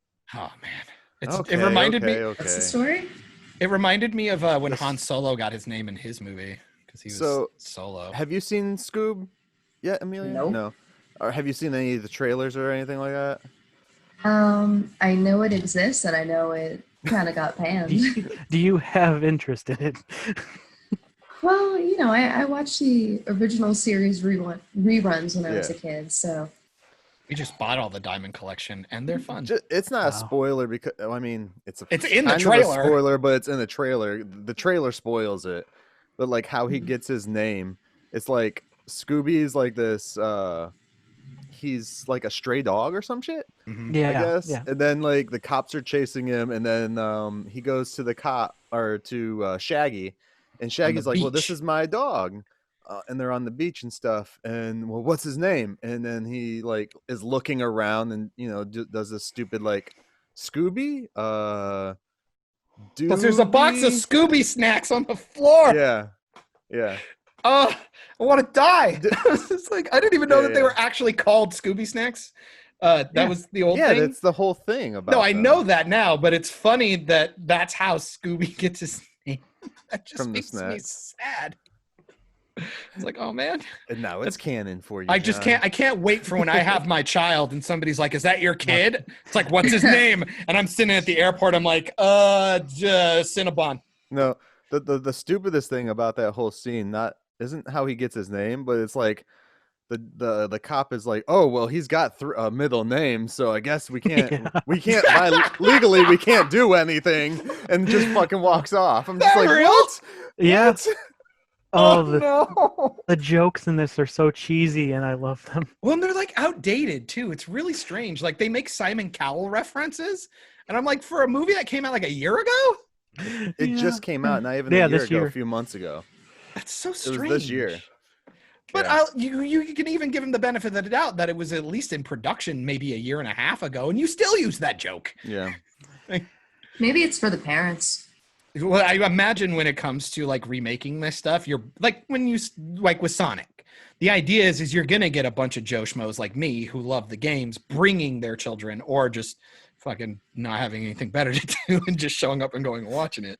Because my Hannah and I went and watched it because they decided to listen to people and change the way he looked. I'm like, oh, at least he looks good. And I like Jim Carrey. And it would have been nice to see Jim Carrey at least be Jim Carrey again for a while. Yeah. And then I like Ben Schwartz, the guy who did the voice for Sonic, because he's John Ralphio in Parks and Rec. And he does one of the voices in the new Scrooge McDuck redo, which I also like. DuckTales? Yes, thank you. Yeah. God, I could not think of the title to save my life. David Tennant. Yeah, David Tennant is Scrooge McDuck, man. He gets to use his Scottish voice for once. Hell yeah. I like it. I support this. Why didn't they get David Tennant in the movie Tenet? That would have been smart. I hate you. Also, Yeah, that's like my first thought when I saw that trailer. I was like, why is he doing it? why'd they spelled his name wrong? It's terrible. Yeah, right? What was it? Real question. Why didn't they get Jaleel White to come back and play the voice of Sonic in the movie? That just seems mean. Get what? Who? I did not know this, but apparently Jaleel White has been the voice of Sonic for like 2 iterations now. For like Sonic Boom and all that shit? Yeah. Okay. So if people don't know who Jaleel White is, welcome to the time capsule portion of the podcast. He was Steve Urkel on Family Matters. Oh, okay. And I'm like, I believe Tivis, I heard you clacking away on your keyboard. I may need you to do some Google searching. He's like our Felicity Smoke. We just call him to fact check everything. I was thinking that the other day. I was like, why doesn't he have a Felicity Smoke picture right there? Because that's all he is to us. Or no, he's not all you are to us, but damn, I didn't even reduce you down to that. I appreciate you. Or even more, you're like, what's the name of the guy's name? The Kim Possible's friend who does all the stuff. Not Ron Stoppable, but the computer guy. Anyway, neither here nor there. Jaleel White had a podcast where he went over, I think it was old Deal or No Deal episodes, and he commentated on old, and he called it Jaleel or No Deal. I go, I want this to be true. I want it to be true because it's the most random ass thing in the world. And he does a lot of voice work. He does a lot of voice work. I know that. Hey, what am I looking up? Because I got distracted. Apparently, Urkel was in Scooby-Doo. No, Urkel was the voice of Sonic. And he's also... he appeared in Scooby. Wait, what? He didn't... Steve Urkel showed up in Scoob? Yeah. Yeah, no, not TV Scoob, show. Yeah. Oh, okay. All right. He plays as himself. As Steve Urkel. What? Like, Steve Urkel shows up in Scooby-Doo as... Like, the actor is playing Steve Urkel. Oh, I remember Total Blackout. That was fun. You guys were confusing the shit out of me. I was like, what's happening? But he does a lot of voice acting because anytime you see him on screen, you're like, oh, it's Urkel. Like, I don't know. No, he's Stefan Urkel when he's not wearing the glasses. Yeah. Thank you very much. Thank you very much. I still say it's Urkel. I was like, hey, it's Urkel. Also, okay, here's something. How does everybody feel about Brie Larson and her YouTube channel, because apparently everybody's got a fucking opinion on this. Haven't Man, seen do I not care. Holy shit. She's gonna first she's doing YouTube, then she's gonna move on to OnlyFans, and that's it. She's gonna take all the Captain Marvel cosplayers out of business, and not with those feet. She's not. She won't. She's not gonna join OnlyFans. OnlyFans is not a fan of OnlyFans. Oh, I see what you did there. I see what you did there. What are your grievances? Air them out. This is the place to do it. This is the. Yeah, we make fun of OnlyFans like all the time. Yeah. Lately. Well, I mean, the company has shitty customer service. Yeah, it does. Yeah. They've recently been shutting down people's accounts because, like, they've been marked for fraud for bullshit reasons too. Because it's like the banks or something are marking OnlyFans as fraud by default. Oh, for fuck's sake! I don't know. Yeah. It was on Twitter. I stopped using OnlyFans a while ago just because. Why bother? I have opinions. Well, you're still it's owned by my free cams actually, and I have opinions about is it now? Okay. I think so. That would make a lot of sense. Yeah. No, I thought you would like this story. This was something I brought up a long time ago, and it's not her fault, but I'm just gonna throw it out there because that's who I was following at the time. I don't know if you've ever heard of Meg Turney. She used to work for like SourceFed and stuff like that. She was like a commentator, and then now she pretty much does lewd cosplay. Essentially a Jessica Nigri knockoff for the most part. And I've always just been interested in her career because she worked at Rooster Teeth and stuff, and she's like with Gavin Free, who's one of the slow-mo guys. So it's just kind of fanfare interesting. And she's not unattractive, so I'm just always curious what she's got going on. I checked out her OnlyFans thing, and you have to have an account, obviously, to subscribe. But to subscribe to her is free. So it's like, oh, okay. But I signed up with Google, and it did an autocomplete for me, and so it tethered all my information. So like any credit cards, like because I use Amazon and PayPal and all that shit, it tethered all my stuff to it. So I accidentally was swiping, and I one-clicked one of her photos, and it's just a single fucking photo, and it cost me $35.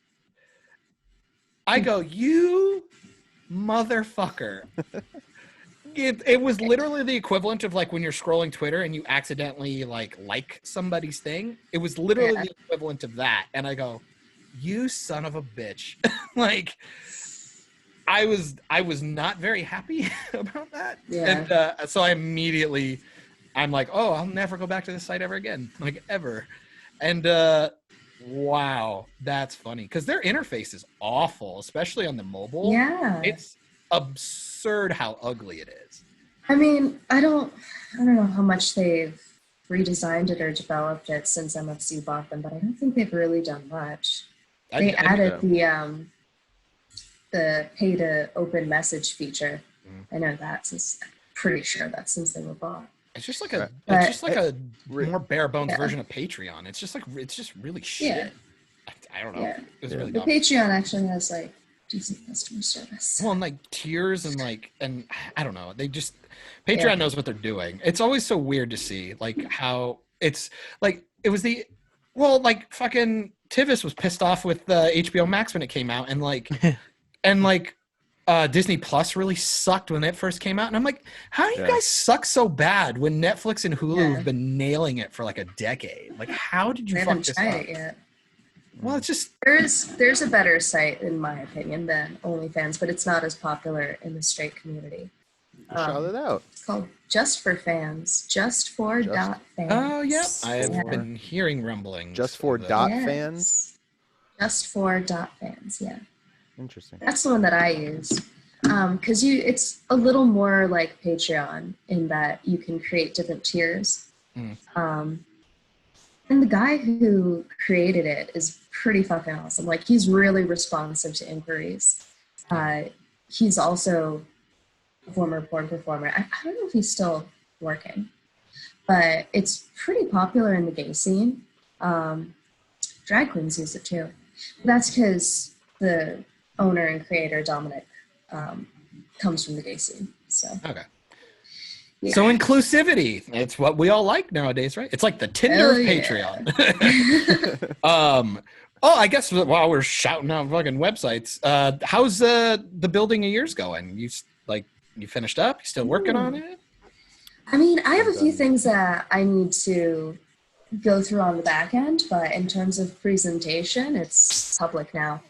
So awesome. www.emiliasong.com. Fucking shout out. Yes. Nothing wrong with shilling. I like it.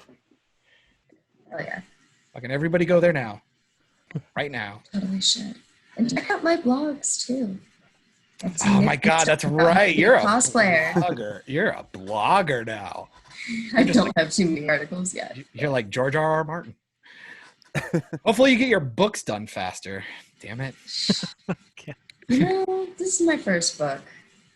Though, to be fair, I have had one of these characters in the back of my mind for 12 years. So. Can I say though, I've heard that I use them. I think you need to copyright Porn World.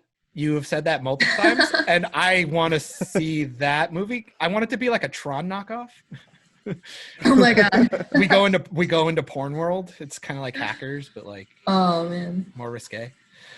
But yeah. Well, real quick before we dive into more stuff, guys. Tivis, you gotta go, bud. Yeah, I gotta take off here. I didn't want to interrupt. No, you're good. You're good. That's what I'm here for, to interrupt. But real quick before I going back, I don't know if you enjoy reading comics in your leisure time, Emilia, but fans of the My Little Pony show should check out this comic from Action Labs called Vamplets. It's a babysitter who gets tricked into babysitting a bunch of baby vampires. It's really awesome. I read the first volume and then I kind of fell off for some reason, but I recommend it. Oh, this looks cute. Okay, yeah, I'm looking it up. That looks cute. But awesome. I gotta go, everyone. It's nice to meet you. Yeah, it's nice meeting you. Have a good one, Tivis. I will meet you. Let me know how your wings are at your favorite establishment. Yeah, can't get enough. All right, man. Have a good one. Later. Yeah. And then there were 3. Uh-oh. There can be only one. Oh my God, the Vamplets are cute. Oh my God. Adorable. Oh my God. Oh, they're so cute. They look like the ugly dolls or whatever they call them. Oh my God. They look so like cute. the Munchkin things. Like Garbage Pail Kids and shit. Yeah. Yeah. Anyway, sorry, audio fans. I'm getting lost. Go Google Vamplet. Vamplet. The nursery of something. Terror? I don't remember. Just die. Although there is a company called Vamplet LLC. So. Oh, well, there you go. Interesting. Oh man. All right, so now you can dive back into the books. He just wanted to get going. With your book stuff, how many do you have planned to write? Or are you just like winging it as you go? I think the idea is going to be 3 to start with. Mm-hmm. Like I'm kind of modeling it. Obviously, I need to finish it first and see if I can actually get it published, because the number will depend on whether or not I can actually get it published. But I plan on making the first arc the first 3 books. But I would like to make it so that there is potential for it to continue on. Mm-hmm. Since it is this sort of like niche thing, you'll see a lot of these urban fantasy and urban and paranormal romance novels too that'll start out with just a couple of them that just keep going. So you'll wind up with like, gosh, I don't even know how many, 20-something books for the Anita Blake series, and like Animorphs. 18 or something for Patricia Briggs's Mercy Thompson and stuff like that. So we'll see what happens. But right now I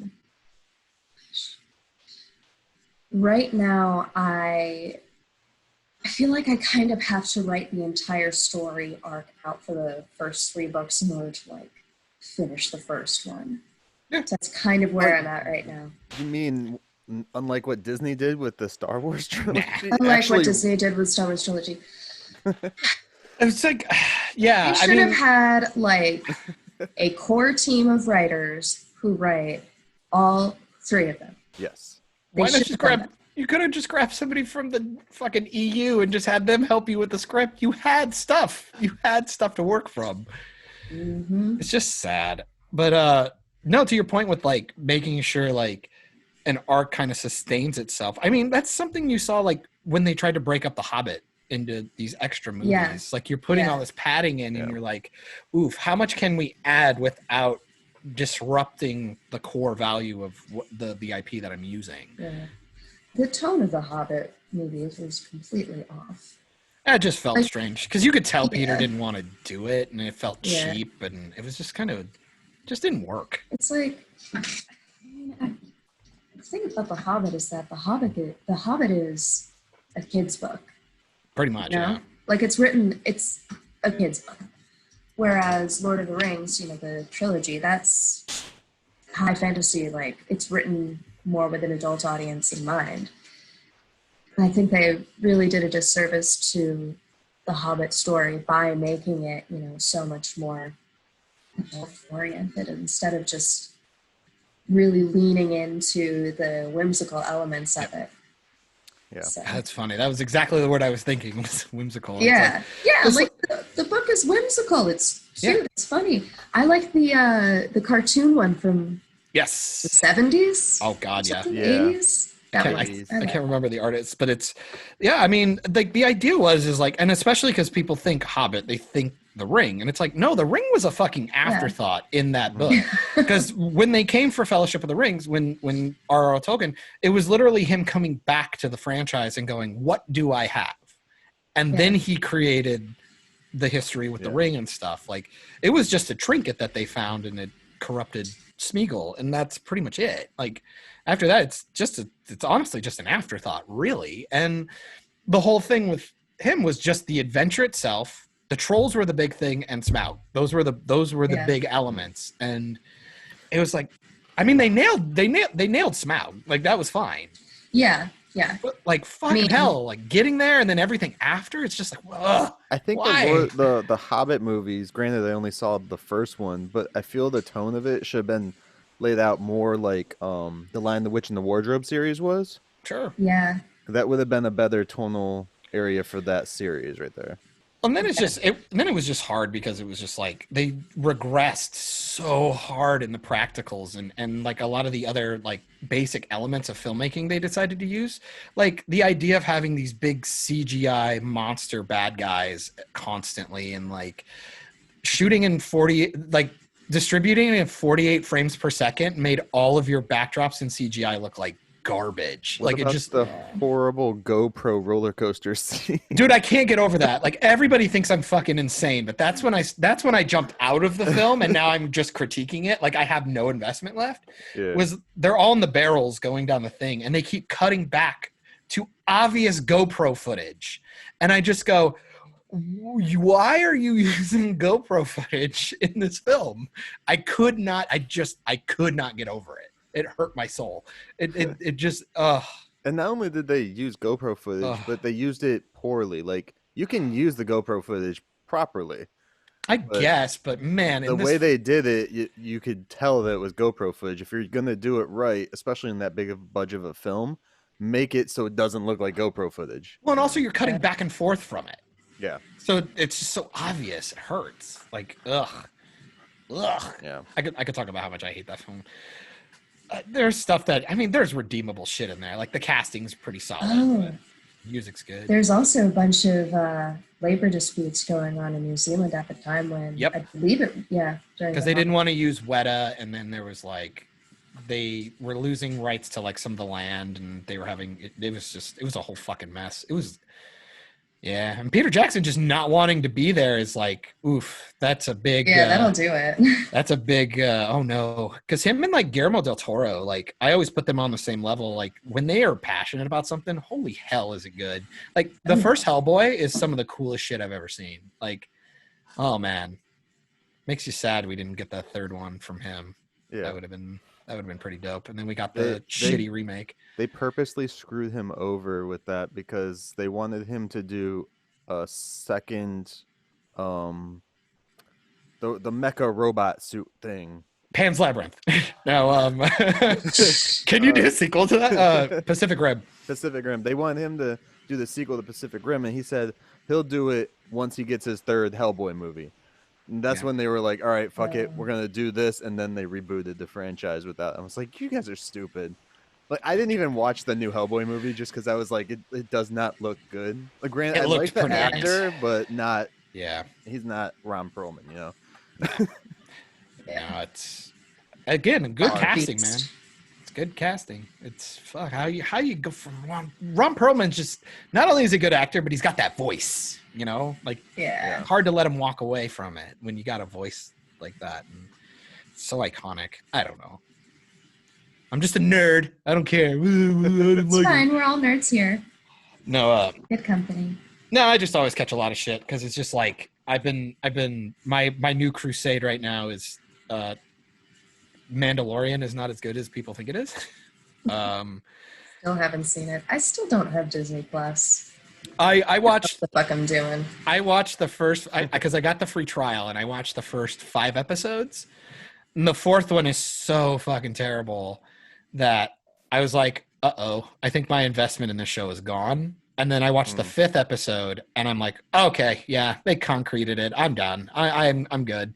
And then I heard it got like the action gets better, but the story gets dumb and kind of ruins itself at the end. So I'm kind of like, oh, okay, I'm glad I didn't sit through and pay a month for it to watch it or whatever. And it's like, but like everything else about it was really cool. Like I love the music. The music's really solid. The aesthetic is there. Like, oh, you watch it and you're just like, oh, this feels like it feels like Star Wars. Like you're watching it and you're like, oh, like the worlds feel lived in. There's creatures everywhere. They're actually using prosthetics and they're building sets and it was all good. And then you're just like, man, just all the way that they make these characters make just stupid decisions constantly to make the plot go forward. Not because they like were in the situation. It was like, oh no, he just needs to be dumb or this thing won't happen. And I'm like, I'm really sick of seeing that lately. I'm like, why do we can people be smart? Like, it's fine. No. Can I say something controversial about Star Wars? Go nuts. We do all the time. I think that people in general, well, fans especially, expect Star Wars to be better than it actually is. Because if you look at it over time, like, and I'm not saying this is like, oh, well, Star Wars sucks. No, Star Wars is awesome. It's fabulous. It's fabulous, and it's like cheesy kind of messiness too. And that's one of the things that I appreciate about it because, you know, it does come from this very sort of pulpy origin. Yeah. You know, like he was Flash Gordon and shit is what people talk about. And that was his inspiration. That was like one of his main inspirations was, you know, the old sci-fi serials that you used to see in movie theaters way back in, you know, ye olden days, before any of us were born. Before we were being thought You don't about. have to feel as old as we. Yay!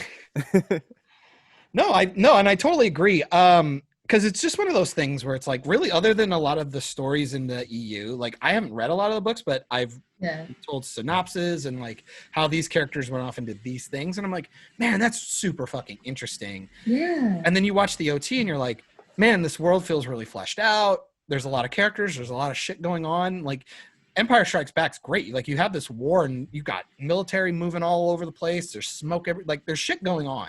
Mm-hmm. But like with the sequel trilogy, it feels like people are on pause. If the heroes aren't interacting or they're not there, it feels like everybody else is literally like on a pause screen, and then we go back to them.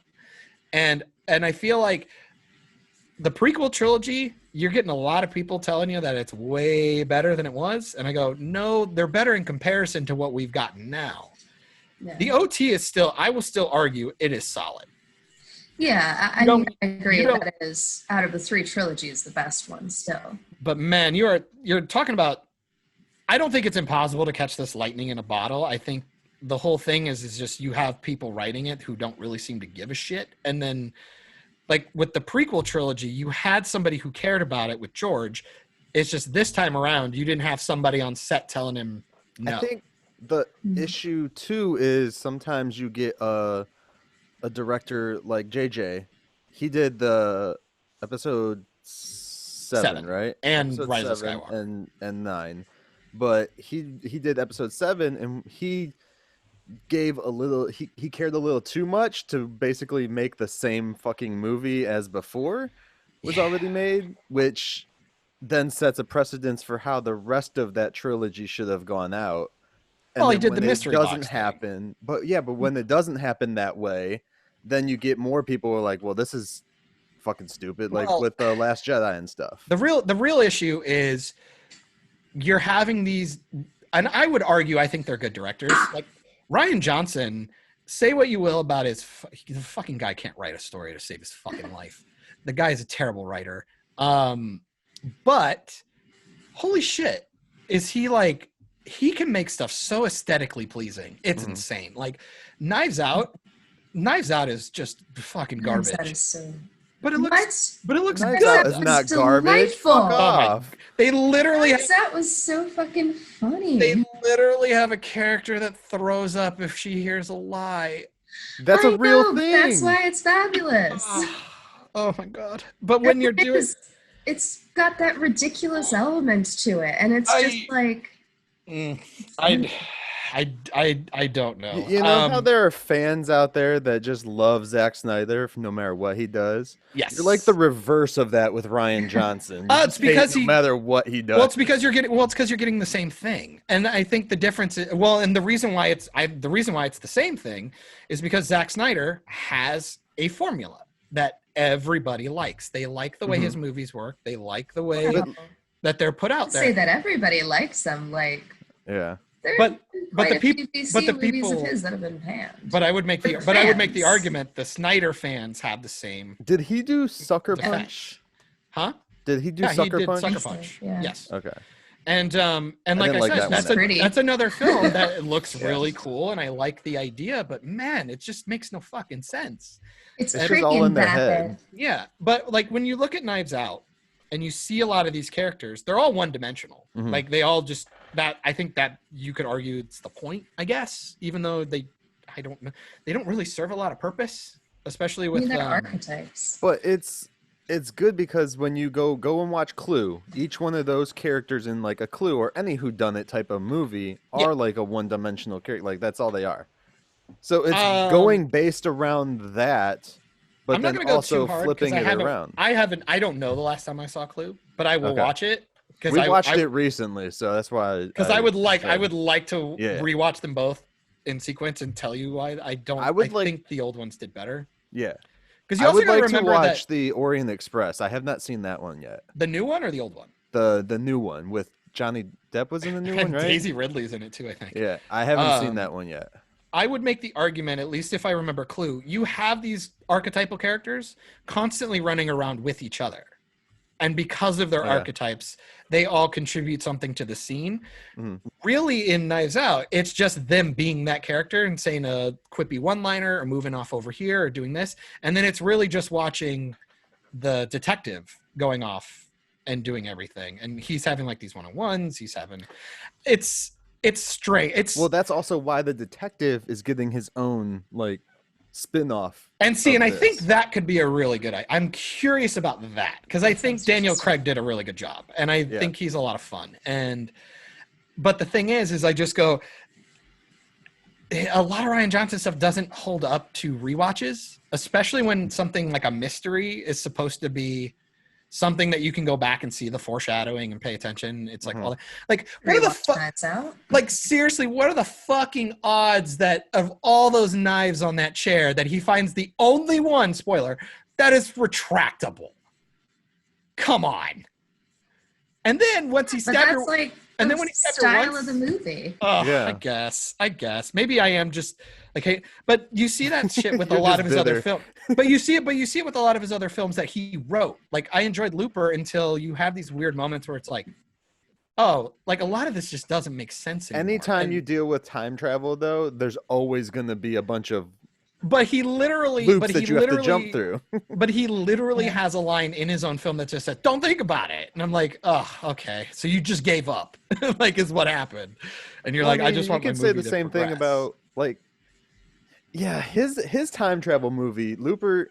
It's a great film, but neat. when you start to try and think about the time travel aspect in regards to every other time travel movie out there, you just get it just doesn't work because here's a perfect example of Rian Johnson's work, and I feel like this is literally I think it's a literal representation of how his movies progress. You remember the scene in Looper? I don't know if you've seen Looper, Emilia. I've seen Looper. Yeah. The scene when they're torturing one of these mob guys, or I can't remember who the character was, and they're taking his parts, and you see him losing his limbs in time as he's walking. Like he's walking up to a door and he's they essentially find him in the disintegrating. past and they cut his past limbs off and they're trying to catch future him. Exactly. Yes. So that scene is really neat aesthetically to look at, and it's like, whoa, it's really dramatic, and you're like, whoa, the imagery really sticks with you, and it's really, really, it's a neat thing you haven't really seen. Then you look at that and you go, okay, so how did he live the rest of his life to get to this moment then? You know what I mean? Like you completely just forget about how he got here. Time travel is complicated. It's weird, but you know, it depends on the universe they're in. How about that? Sure, but I go. The problem is it contradicts it contradicts itself. There. But see, I make the argument though, if you create the standard within the rule of your own film, you need to adhere to it. That's why Endgame. But they don't really set a standard for that film of how the rules weigh. Because they have the talk about if you destroy a stone, it's kind of like over. But we literally have a time where he destroyed all the stones. Your premise is already broken at the beginning of the film. But then you have the all-seeing sorceress lady tell you that if you remove one, it's like, oh wait, you can't do that because we literally have already done that. We literally didn't even take one stone out. We had him destroy the stones. So it's like, oh wait, that doesn't fly. So then the rest of your mechanics don't work. And then the way that they decide to present the story, it's like there's about a billion ways you negate your own film in 2 seconds. It's like, can we think of another time where we could go back in time to get the stones from Thanos? I don't know. How about this one time where we were on Titan and we were 2 seconds away from getting the glove off of him before Peter Quill freaks out? Why don't we just send everybody back? You have fucking Doctor Strange fucking stop Peter and then just have fucking Thor cut his head off because we know he can do that. Boom, done. Movie's over. And it's like, there's a lot of moments like that. Like, oh, we need Pym particles really, really bad. If we run out of Pym particles, we can't travel anymore. So what'd they do? They went back further in time and got more Pym particles. And instead of just grabbing more than 3, grab them all. Take them all. And then it's not a problem anymore. But they'd still need the Pym particles to come back and move on. But Hank Pym's alive. He could just make more. He's got the formula. He can do it. That's them then they'd notice. Understanding. Oh, it doesn't matter if they notice because they've already left. Yeah, but it it's just a hard thing. And then how Tony gets the Tesseract. It's like, oh, he just gets it. There's the most powerful thing. Nobody's guarding it. There's no codes to break. He just gets it out of a case. It was in the vault that he had to use his glove to open. It was really strange. But there's just the only person down there is his dad. Where's the security team? Looking over it. At that point, they've had the thing for forever. They probably think no one even knows it's there. Man, I don't know. That's one of the most. And even if they would things. have went into the time where you're talking, where they stop Thanos and take the glove off of him and kill him right there, they still have to go back to their current time and zap everyone back into existence because it's a completely different timeline. Oh, and that's fine. You can come back and shit. You can even come back with the gauntlet you have and use that. In his head. Which would have made more sense than them randomly being able to make a gauntlet that can hold everything. Yeah. Which also, I would even give the argument that I hate the fact that happens, but I would have let it go if I would have at least gotten to watch the process of the 3 of them making it. I might have given it a pass with I'm Rocket. trying to think of a time travel movie. Damn it! To go against your Looper. Oh thing. yeah. We And got what? We got Back to the Future. Time we got Cop. Time Cop is Oof. probably the closest to the time travel rules within Looper. What was the one Christopher Nolan did? Was it not Memento? What is it? Fuck. I have no idea. Because there's one that everybody talks about as like the quintessential time travel movie. You mean Tenet, because you can change time? Tenet? It's release dates every fucking 5 minutes. Oof. What is it? Oh my god, is Tenet actually about time travel? Yes, it is. Oh, fuck off! Really? Did you ever see the trailer for it? No. Like they've dropped. Well, I saw it, but I didn't know. Maybe I it's didn't about really. time manipulation. Really. Oh, Yeah. okay. I mean, it's time travel. It's And it's the only thing that comes up when you type in Christopher Nolan time travel. What the hell was the movie I'm thinking about? There's Inception. Interstellar had time travel in it. Well, I feel like that was Technically. more like relative time, not like actual time travel. It's like, you know, like a day passes slower and this thing, which Space. I don't know how that because works. he Wouldn't a goes human into age that away? one realm to where he can contact, spoilers for Interstellar, to where he goes back to the beginning of the film basically and starts the whole thing from the beginning. So basically he himself sends himself back in time. Himself from the future sends himself from the past into the future. It's one big loop. Oh yeah, how about Bill and Ted? Have you seen Primer? That was it. No. That was Is it. that it? That The was the niche one. ass like independent film that was the one I was like thinking. no budget but was still somehow really fucking good. Well, the Okay. whole premise of That's the not a film is Nolan literally film, dude. trying to. It's almost like trying to become a theoretical study on time travel. That's why I think Primer is pretty cool, because it's the exact opposite of Looper, where it's like, don't think about it. This one's like, no, literally think about every minute thing and see. Just try to can make we it as this work? sciencey as possible. Yeah, and I like that element, because then you can kind of go with, okay, this is kind of like the microcosm for time travel, and then when we move to other movies, it's like, okay, what are your rules? And then because Back to the Future talks about the rules. It's a ripple effect, so you have time to fix things that are coming here.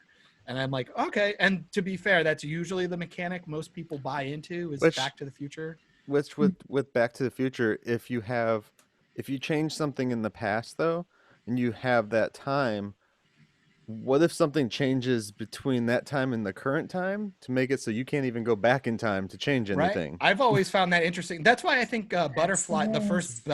that's why I think I like the first Butterfly effect. Yes. I like that's that's a temporal time Yeah. manipulation within his mind to change everything everywhere else. Yeah. Which he doesn't need a damn machine for it, but he blows himself up like what, twice I think. Yeah. He like my gets hands! they do Mailbox, no! everything in that movie. Have you ever seen Butterfly Effect? Ages ago. It's like They they need a do sequel. everything. Like the kid is getting beat up. The kid's getting molested. Like Oof. everything you could think bad can happen to a kid happens to them when they're kids. I'm like, how the fuck did they get to college Yeah. without any emotional problems ever? Well, I think the thing is they did. It's just you were finding them out. Yeah. Yeah, that's crazy. God, the Blast from the Past. Oh yeah, Blast from the Past. Shout out to fucking Brendan Fraser. Yeah, time travel is a hard one, man. Like, even Harry Potter fucks around with it and almost ruins their franchise with it. Like, you have Hermione uses it to get to fucking class. It's like, no, you have the most powerful thing in the universe. What are you doing? What are you doing? Stop it, film. Ugh. Oh god. Don't get me started on Harry Potter. Oh man, There's I've heard the books are better. We should have a whole read time. the books. I read the first two. Harry Potter? Yeah, the problem is that they're obviously targeted more towards children, at least with the first couple, and then They the grow books with your evolve with adolescence. their audience, Yeah. which is kind of neat. Which I feel the movies do that really well too. Like they evolve with the people who started watching them, quote unquote. There's the perfect age for it. I Yeah, was and like 9 when the first book got to the US. yeah. So I'm like, because it was neat to watch. I think it was like the third or fourth movie, and it's like all of a sudden it's got this really dark tone, and like the Dementors are coming in, and it's like, wow, this guy fucking metal. Like we got crazy. But yeah, the first two are kind of just goofy. Harry Potter was another franchise I never got into until it was completely over. Oh yeah. And then I I bought all of them on Blu-ray for like $5 online from a different region though. And then I was just like, whatever. Damn. But they work on our player, so I'm like, oh. Oh, there you go. So that was the first time I watched them. We just binged them like within a week. So. Some of them are better than others. Yeah, definitely. And then that just made me mad because then I thought about Emma Watson. God damn it. Why would you make her Belle? What a terrible casting. I don't know why you don't like that movie, man. Beauty and the Beast remake? Yeah. Come on, man. It's terrible. One of the Disney live action remakes I actually like. Beast looks like a lot of the character designs are awful. Like half of the. How do you get Candlestick awful? He looks, because he doesn't look anything like a fucking cartoon. Like he the Candlestick he looks cartoon? Creepy. He looks more like a live action He looks creepy though. Like everything looks like nightmare fuel. Yeah. And Beast doesn't look. And Beast looks like a bitch. Have you seen the Beauty and the Beast? Yeah, I've seen it. What do you? And Gaston sucks. I just don't like the remakes in general. No. You really think Luke Evans? Luke Evans played Gaston, right? Yeah. You really think Luke Evans was a good Gaston? Come on, Michael. What are we doing? Yeah, I didn't like that casting, but everything else I found was cool. And LeFou? Why couldn't you get a little person to be LeFou? I heard they're taking Gaston and the other actor, the same actor. They're supposed to be doing like a a Disney Plus show between those two characters. Yeah, I'm sure. Yeah, awesome. So I'm guessing it's going to be by the end of the fucking film. Like well, as long as Disney Plus isn't in China. Yeah, right. No shit. Ugh. We wanted to add gay elements into it, but we can't actually be overt about it because we gotta. We need that China money. It's like I don't know. Joker fucking broke a bill without China's money. They also didn't have any gay characters in there, so. You don't know that? Yeah. Yeah. You don't know that? Yeah. I don't know what I was going to get into. I watched My Spy last night. Have you guys ever heard of My Spy? God. That's the what is it? Jason Statham? My Spy. My Spy. Oh, no! Oh God, is that the Dave Bautista one? Yeah, Dave Bautista and Chloe Coleman. Oh no! That movie was really good. Oh no! It was really good. Oh no! I did not know it was on Amazon Prime, so it was free to watch. Okay. For us, and we were like, "Oh, this is on already? Awesome!" And apparently, it's an Amazon original. Oh shit! I didn't know it was an Amazon original. It was a really good movie. It had just the right amount of like the comedy elements, the action, and the drama elements. There's a lot more drama in it than you would think. Look, I'm not gonna shit on you because I like the game plan with the fucking The Rock. Yeah. I actually really enjoy that film. The game. Which one was the game? That was the one where he his daughter, right? Yeah, like the daughter he didn't know about. I always he was mixed like a football that one player. and the Tooth Fairy up. So. Oh fucking Tooth Fairy! Oh my god! And then they made a sequel with Larry the Cable Guy. Like, what is my life? What timeline do we live in? Do you remember when Larry the Cable Guy was like a thing? He was in like all kinds of movies. He's Mather. Like, it's still Mather to me. He's always going to be Mather. I'm talking more like Delta Farce with oh god. But no, I definitely recommend everybody go out and watch My Spy. It was a fun movie if you like that style, I guess. That movie's terrible. I'm going to make fun of it. Action comedy family style. So yeah, sounds cute. Yeah. Well, all right then. It's Dave Bautista being fatherly. At the beginning of it, I was like, when they had him started talking like the way he was acting at the beginning, I was like, oh, he's just being Drax again. But like it develops throughout. So I was like, oh, okay, I see why they did that then. Well, it's the point. I think he's supposed to be like the straight man, and then like the girl comes in and fucks up his shit. Yeah. I mean, just body. I mean, it's the same thing that he did with Stuber. That looked pretty good too. I haven't watched Stuber yet. It was like with Camille Netflix though, isn't it? Probably everything's on Netflix. Or no, that's another. So many things have been going to different streaming services. I can't remember which one. Man, why couldn't it just be Netflix and Hulu again and HBO? Like, come on. Can it just be those three? Make my life easy. It's awful. It's terrible, guys and gal. But I don't know. We've been going for a minute. I don't know, Emilia, you got anything? We were excited to have you back, so we want to make sure you get anything you got going on, something you care about, any upcoming shit that you really care about seeing, or maybe retroactively, or are you just all work? Just always working? Right now I'm all work. Because, I had to take some time off, so now it's like, okay, now that I can actually get back to it, I really got to get back to it. Yeah. So. No, I feel you. I've been playing catch up for like the last couple of months lately because my computer fucking died. Thanks, Apple. You're awesome. Update locked me out, so I had to wipe everything. I lost like 4 projects I was in the middle of, and like a wedding that I had to re-edit, which was like 800 photos deep.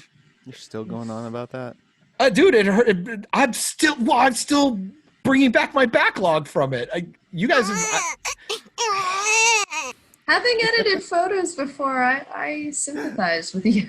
Well, I mean, you just saw me sympathize with him. I've been posting photos from an old catalog I shot like 8 months or a year ago.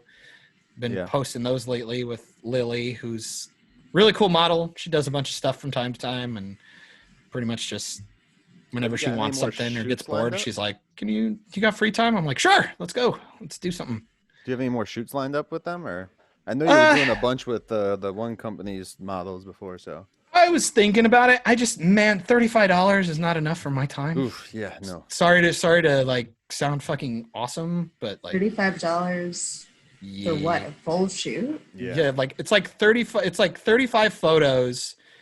It's like a 35 photo set or something like that. And it's potentially up to $50, I think. And I go, $50? The fuck? Like, it's not even. Did they even shout you out on their site or their magazine or whatever they do? But like, I mean, fucking what's that? Pictures of money. Yeah, I'm like, what the fuck is that even worth? I have Twitter. Right. Like, I can show my own shit. I made their calendar like twice, which was cool to just have somebody else print something of mine, which was neat. But then you just see the caliber of like some of the other photos that come out, and you're just like, I don't look at other people's work. I can't, like, it just hurts. Well, it's because you want to know the competition. You want to know like what's been done already. Like maybe try not to use the same poses, same costumes, same layout. You just don't want to be boring. I do the same thing with like podcasts because I edit these and shit.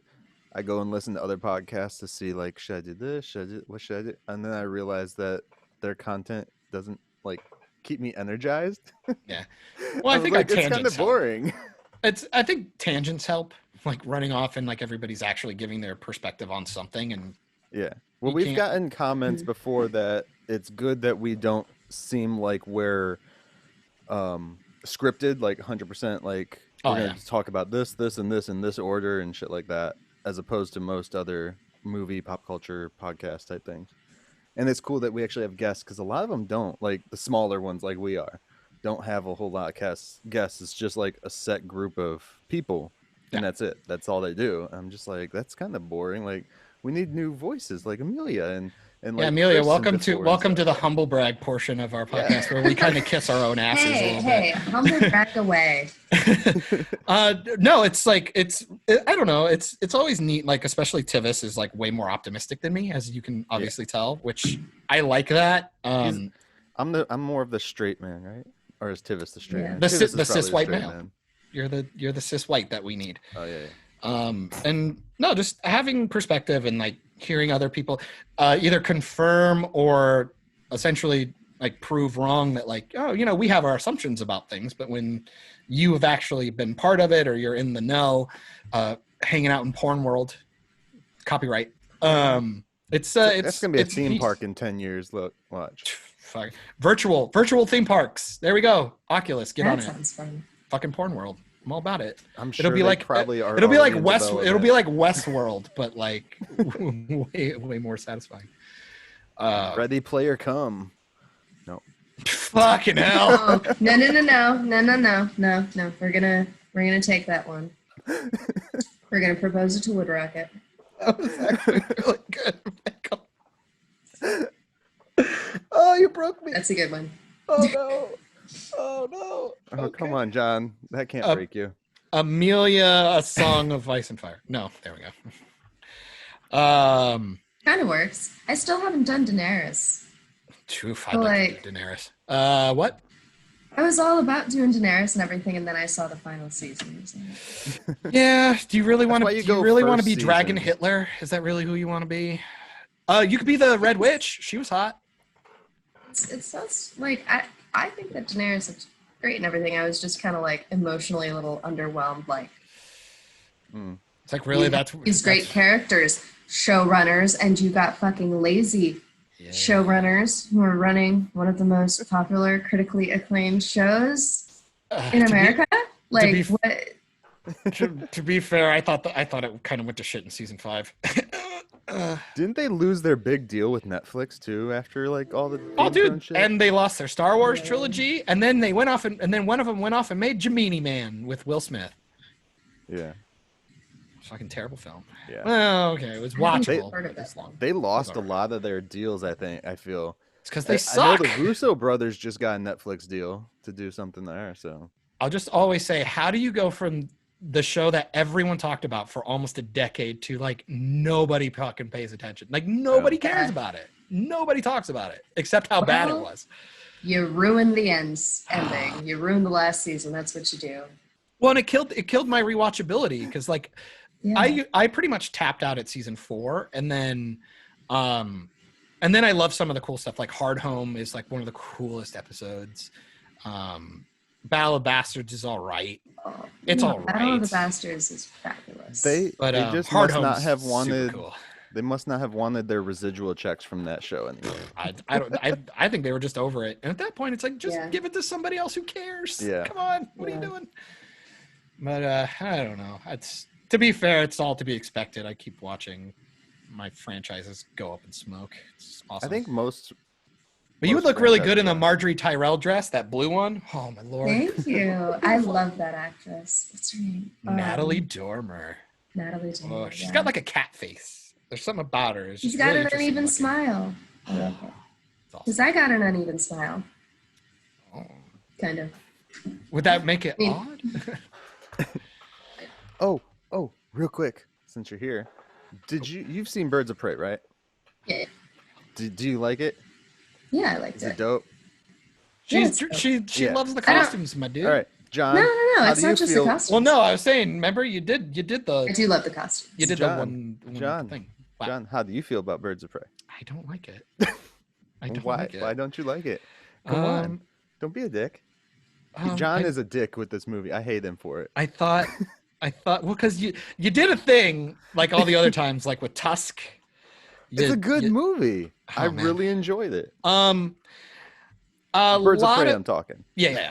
I think it's tonally out of whack. Like you're seeing all these arms being busted and things happening, and then like there's plot armor just constantly everywhere. Like it's really strange. Like, okay, one of my biggest things is I was telling him when Rosie Perez gets kicked out the fucking window at the end of the movie. Mm-hmm. She gets kicked off like a 2-story building out a window and comes right back. No cuts, no bruises, no blood, no nothing. She's got a limp. Fine. She's got a fucking limp. Until the fight in the funhouse happens where, oh my God, technically that fight is awful. There's literally a scene where Rosie Perez gets thrown into a mirror. There's no sound effect and the mirrors don't crack. And I go, that's odd. Funhouse mirror.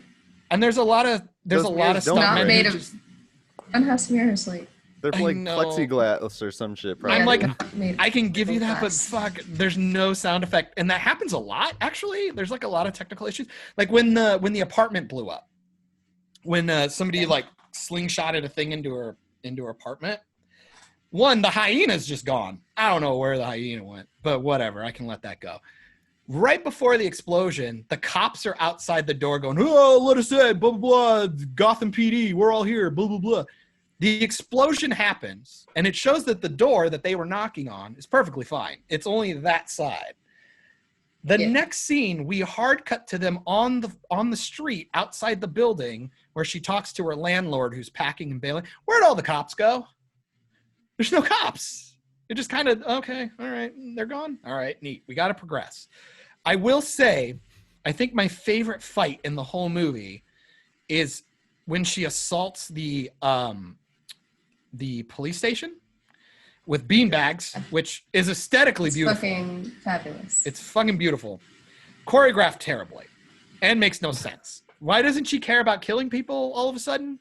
All right, that's fine because the movie has Harley to be Quinn. She doesn't always kill everybody. It's fine. Has to be goofy. I'm fine with it.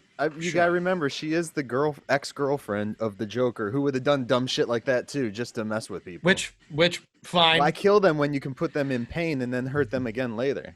They don't, and they never really express the angle of trying to either lure the Joker out or do something.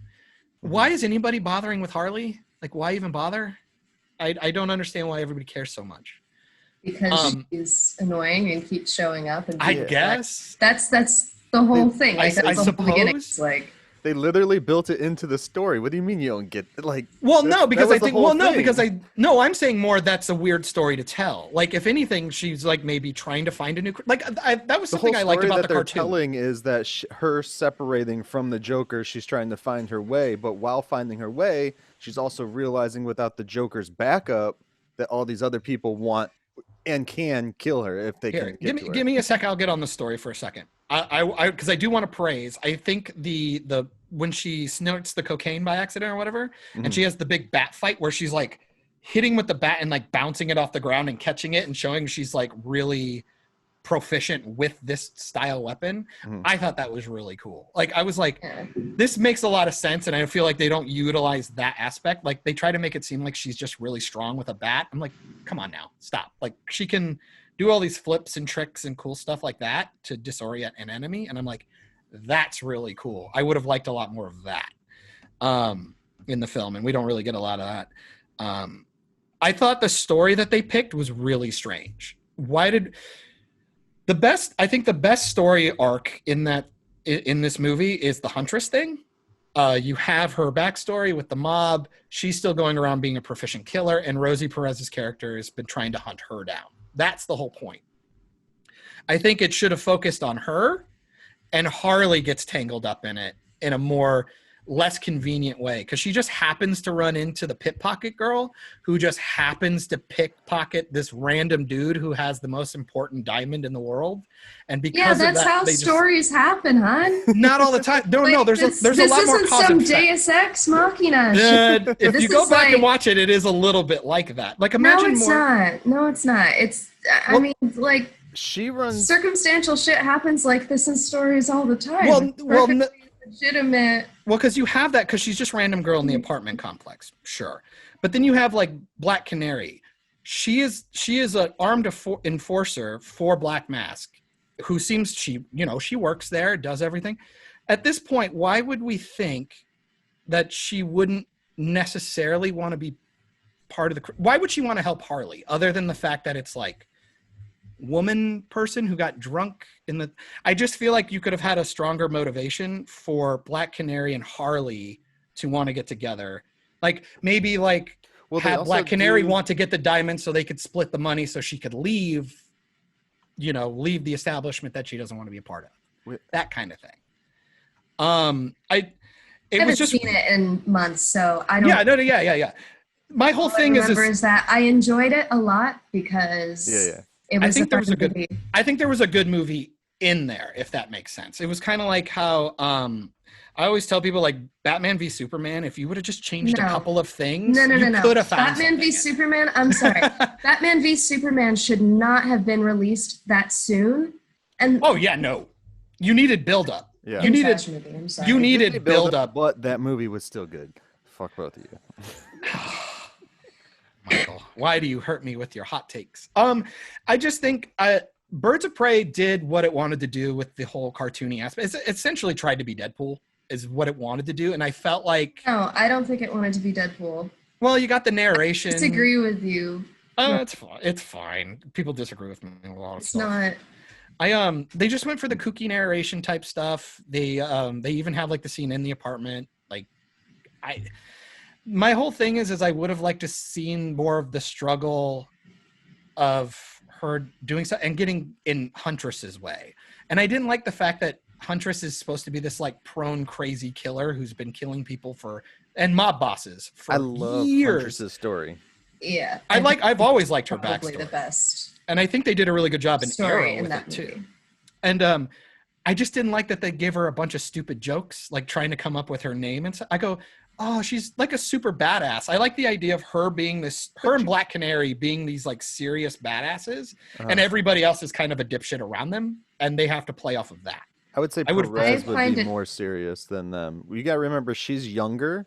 Yeah, she's being trained by people, but her personality is being developed on like multiple formats because of the way she's being trained. And after seeing, but we never see any of the training, so it doesn't really. I really wish that with the backstory they gave her and how they have her character develop in that movie, that she got her own solo movie. That would be pretty dope. Like again, like to where we see her. I think that these should have been 2 separate movies. Yes. I either would have split them up Harley or again, Quinn, yeah, and Birds of Prey separately. I would agree. And that Birds of Prey should have included Batgirl. Because yes, yeah. Because again, I think Huntress just had the more compelling story at the time. Because really, even the characters in the film pretty much just break her down to Joker's ex-girlfriend, and I go, that is such a shitty way to look at her character, like, and we don't really get anything to prove that she isn't otherwise in this film until she becomes part of her like pseudo new crew. Which again, this is where I like the cartoon aspect of it, where. When she was in the DC cartoon that they just did, the animated one lately, I like the idea of her trying to make a name for herself and create a crew. She just happens to run into a bunch of people and then they all fight together for some reason at the end of the film. She still got them all together though. Sure, I guess, because Rosie hunted them down, so that's why she's there. Pickpocket's there because she just happened to be with Harley, and then Black Canary sees because I think. The Black Canary is the one who alerted Perez to get there. Yeah, that was it. And then they essentially both show up. I saw this movie like 4 times in theaters. Yeah. And then my other issue was the Canary Cry thing was, the scene was good. You're not wrong. I love that scene. I liked her power being used. Tear up every time I see it. I thought it was really crappy exposition that Rosie Perez was the one that's like, oh, you have a power like your mom. And I'm like, why are we finding that out from her? Like, that seems really strange. Like, we could have had a flashback for Black Canary showing off her power. And then the problem is they don't show off her power.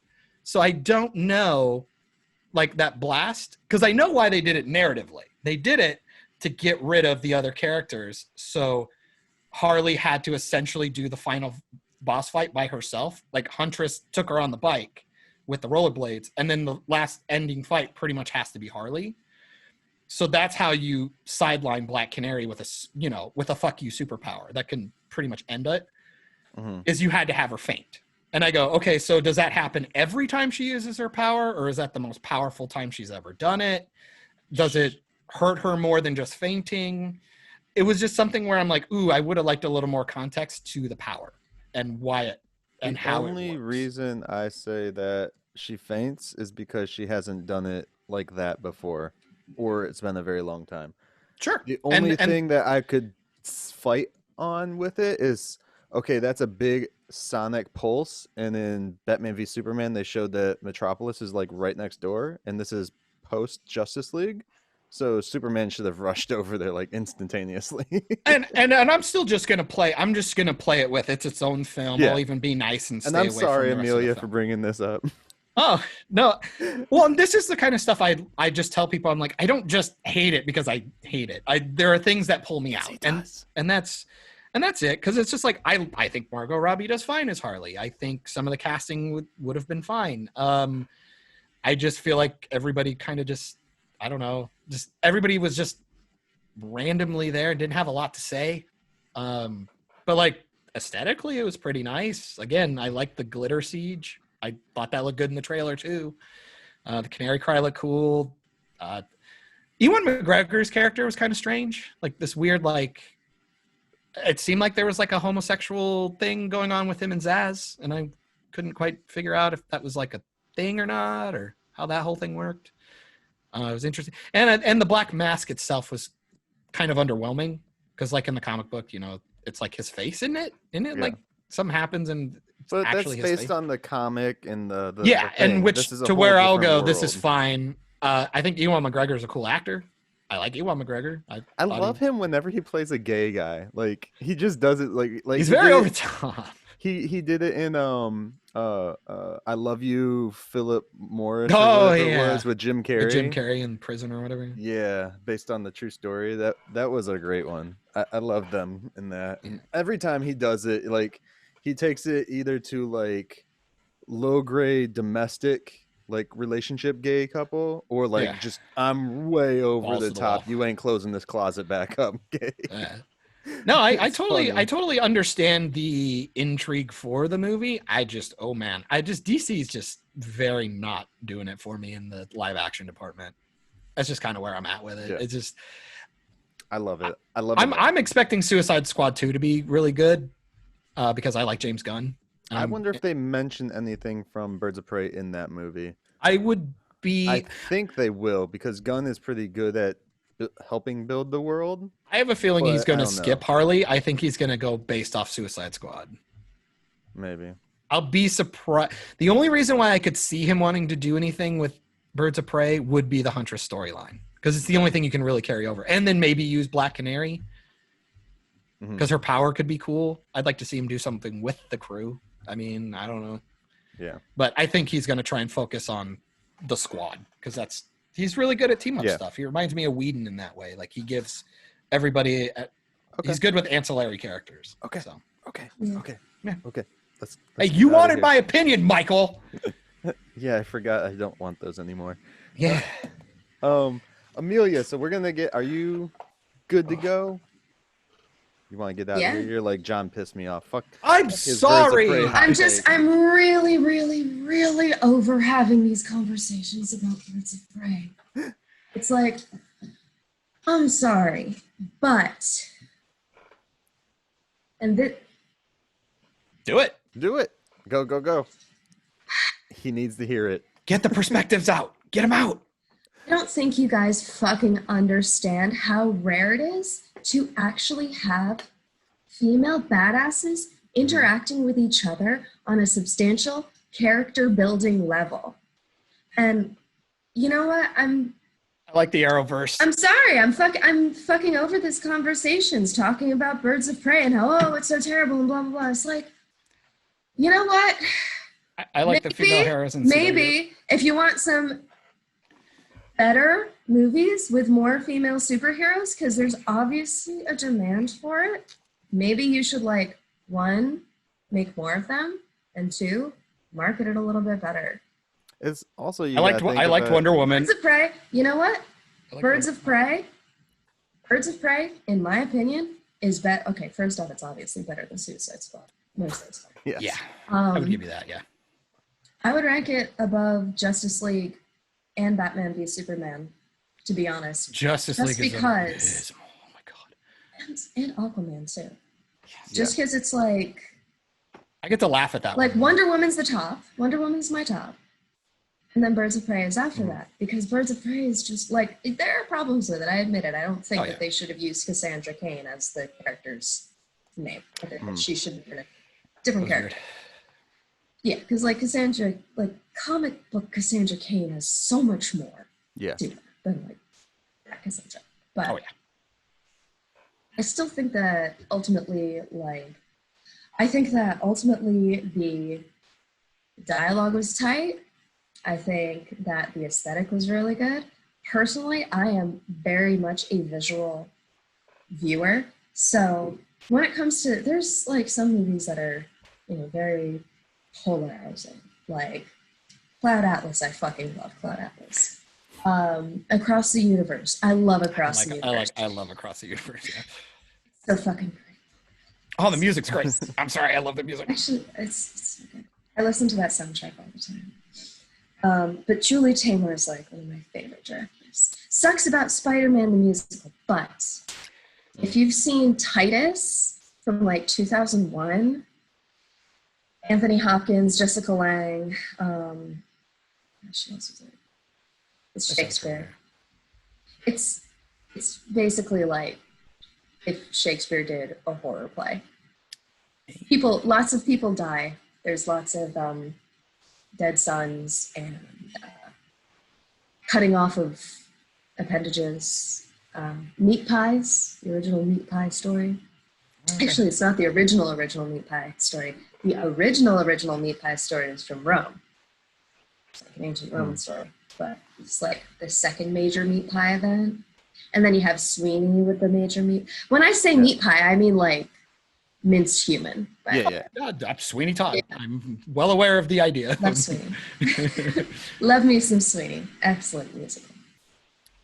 Don't get me started about musicals. No, I my whole thing is I totally agree with the finding female badasses. I feel like sometimes lately with writing a female character is a lot of people just think the idea of her being female is the empowering part. It's like, no, she's got to be more than that. She needs to have actual character. And that's the thing about I like the CW stuff. Like, I don't know if you've ever watched. That they did have characters. Like, if you watch, like, because like the Huntress in Arrow was pretty good. They have Sarah Lance goes on this crazy arc. You have like, I mean, you just have a lot of these solid female characters that, I mean, don't show up in movies often.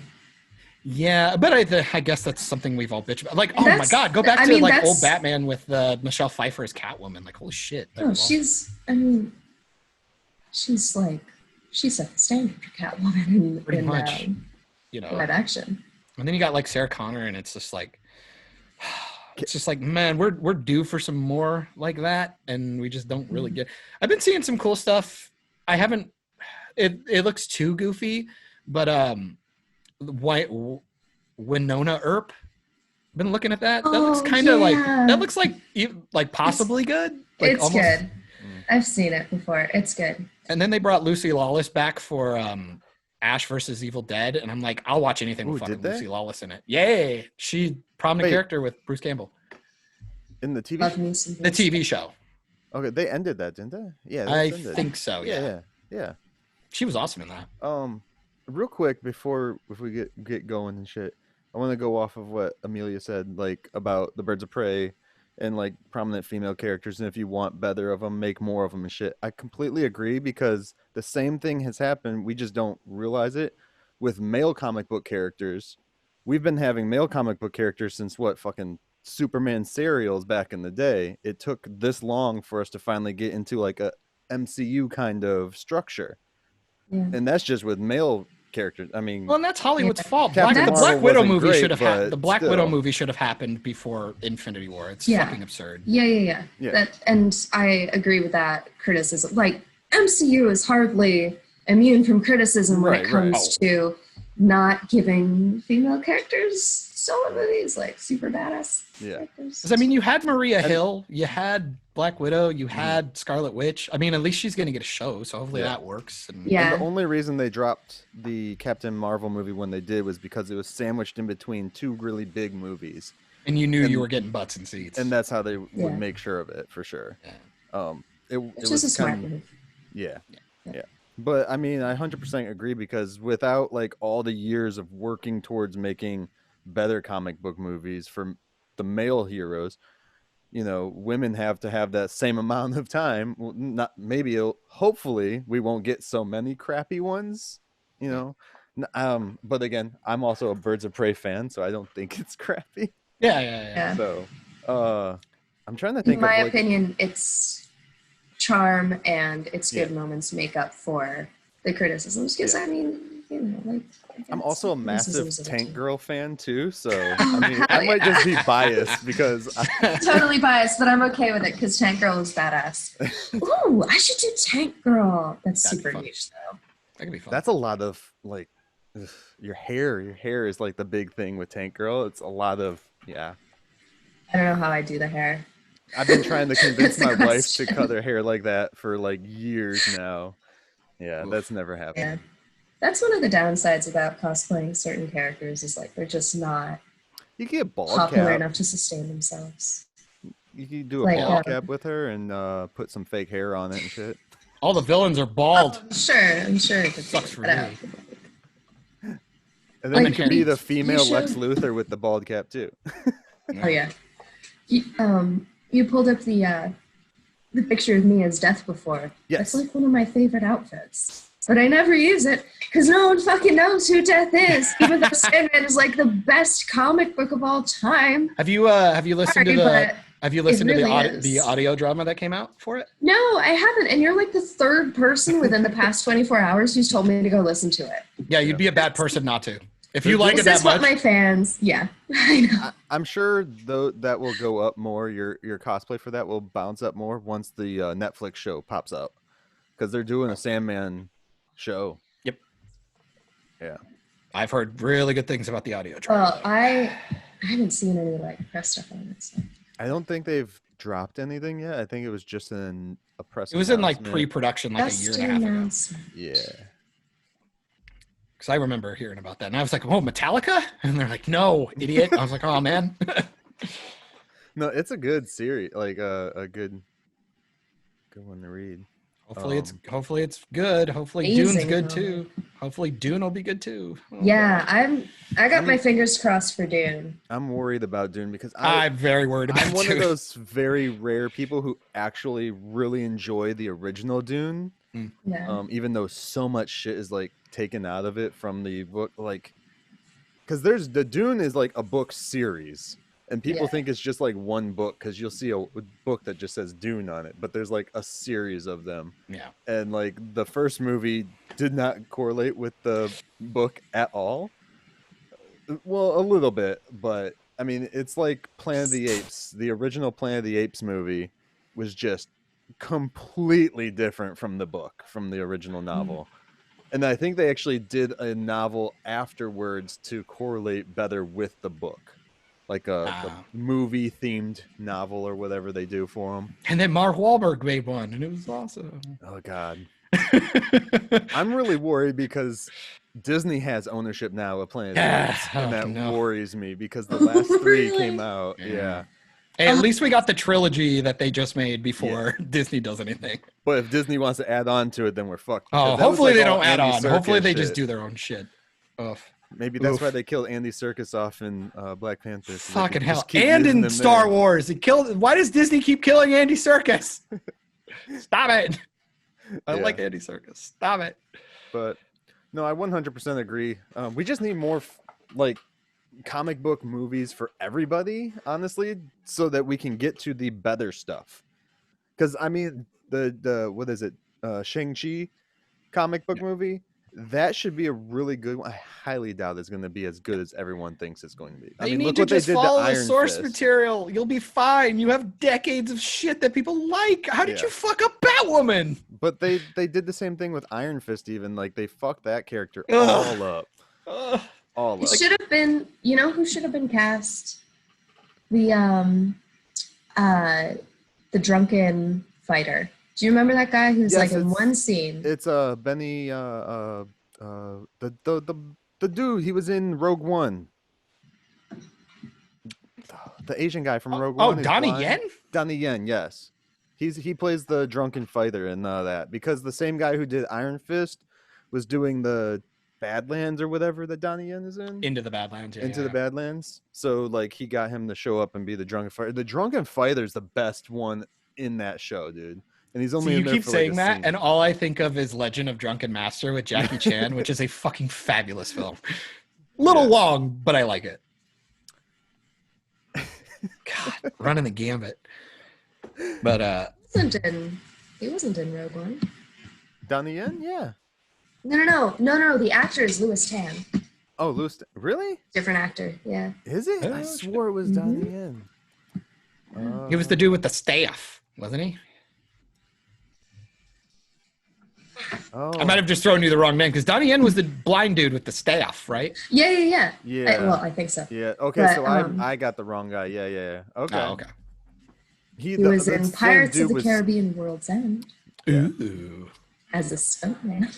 That's a stuntman. Nailed it. Ouch. Didn't see his face much. I think I confused it because Donnie Yen is in The Legend of the Fist. Because you're racist. They all look alike. I knew it, Michael. You're a bigot. Eat a bigot sandwich. That's from Last of Us 2. Oh God. I'm sorry, guys. I've had a very emotional week with that fucking franchise. Okay, sweetie. It's been awful. It's not okay. Don't patronize. Hurt my soul. Hurt my soul. It's like 40 hours of content, man, between those two games. It was insanity. Last one. Everybody, just go and watch The Wizard. Oh God, with Fred Savage. Yay! I had a big crush on this chick when I was a little kid when this movie came out. Snap. Yeah. I'm gonna be watching Treasure Planet. That's what I'm rewatching. Treasure Planet. The animation. The animated film. Yes. The weird 3D CG shit. Made. Like everybody should have loved, and apparently I have a. Nobody did. Yeah. Yeah, I hated it because, and it had nothing to do with the film. I think I've told this story once, but I'm gonna retell it because I don't care. My sister and I went to visit my dad in California, and he was going to take us to our first IMAX film. And there was 2 movies that we could see on IMAX. We had Attack of the Clones, the second prequel movie, and I'm like 10 or 11 or whatever, whenever that came out. And of course, as a young boy, of course I want to see Attack of the Clones. My sister chose Treasure Planet. I go, an animated film on IMAX? What a waste. So I was a boy who was really butthurt in that film the whole time. And I'm like, so I never enjoyed it. And then I'm like, wait, I saw old scenes and like some of the music and stuff from it. I'm like, wait, this is actually good. Like, yes, like it's a decent movie. I need to watch this now. And I want to believe that it's amazing. So hopefully it's amazing and I can remove my childish hate that had nothing to do with the actual film. Yeah. It's such a stupid reason, but it's the only reason why I remember like nothing about that film. So there you go. That's my hatred for that film for no reason. All right. I'm tired now. Who wants to go? Do you want to shill all your stuff out and tell everyone where they can find you and everything? Of course, we'll put links and everything in descriptions and all that. Yeah, so you can find me on emiliasong.com, EMILIASONG. I'm on Twitter and Instagram at the Emilia Song. Right now I'm focusing mostly on private Skype shows. You can also find my content if you go to my fan page, which is emiliasongfans.com. I also have my video site, emiliasong.manyvids.com. I'm all over the place. I'm just find her on Twitter, man. She's find me on Twitter. She's hustling like every. I'm sure if they just Google your name, you're probably like the first one that pops up, right? I need to work on that. I think it's one fan site. I think there's like a fan-led account. Yeah. Oh, okay. I'm pretty sure there's a fan account. Oh no, songs come up with Emilia's. Yeah. Emilia's song is.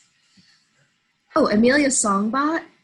Yeah. Is that the other one? I think so. Yeah, Emilia Songbot is my Safe for Work account. It's my backup account. Ah. That's what I'm thinking. Because the only one I always remember that picture is the one you look like you had antlers. You were like a deer or something. Oh, Goddess Emilia? Yeah, that was it. Awesome. My IMDb page is on here. Hey! That's how you know. Then it's Metacritic. Yeah. That's how you know. Right.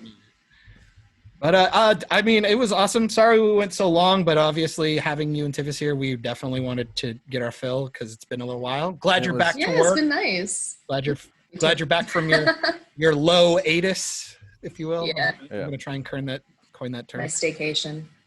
I like it. No, it was wonderful having you back. Hopefully it's not the last time. And everybody we won't talk about Birds of Prey again.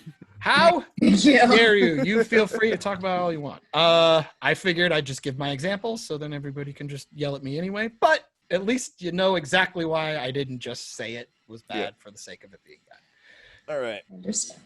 I got a quote. Do you guys want a movie quote or a TV show quote? Dealer's choice, I guess. Okay. All right. We're gonna go with Misery then. Oh shit! Because gatekeepers keep annoying me. Oh. And what is a better movie about a gatekeeper than Misery? Hey, lock him down. From Stephen King. Everybody. Never heard of Annie him. Wilkes. Is that how you pronounce her name? Played by Kathy Bates. Annie Wilkes. If you haven't watched the movie, I suggest it because it's a really good movie. Mm-hmm. I'm your number one fan. Okay, let me redo that. What the fuck? I was adding words in. Annie Wilkes. I'm your number one fan. There's nothing to worry about. You're going to be just fine. I will take good care of you. I'm your number one fan. Ooh. Crack goes both legs. Spoilers. Oh, no, thank you. Well, oh man, I hope number one OnlyFans, am I right? Oh, full circle. Oh, I've done it. Well, thank you again, Emilia. It was great. Yeah, it's great seeing you guys. Thank you. We're gonna go run. I'm gonna go run to my basement and cry now. All right. Oh, later, nerds. Later. Turtle power. You just finished another great episode of Operation Babble. You can catch every episode of Operation Babble on all your audio streaming services, including SoundCloud, iTunes, Spotify, Stitcher, Radio Public, and more. Don't forget to like us on Facebook at facebook.com/Operation Babble, and join the conversation today by searching for the Operation Babble group on Facebook. Links also in the description. Don't forget to find Myke on all social platforms, including YouTube, by searching Myke Shrews, MYKESHREWS. You can find John on Instagram and YouTube via Bald Man Bad. Thanks and have a great day.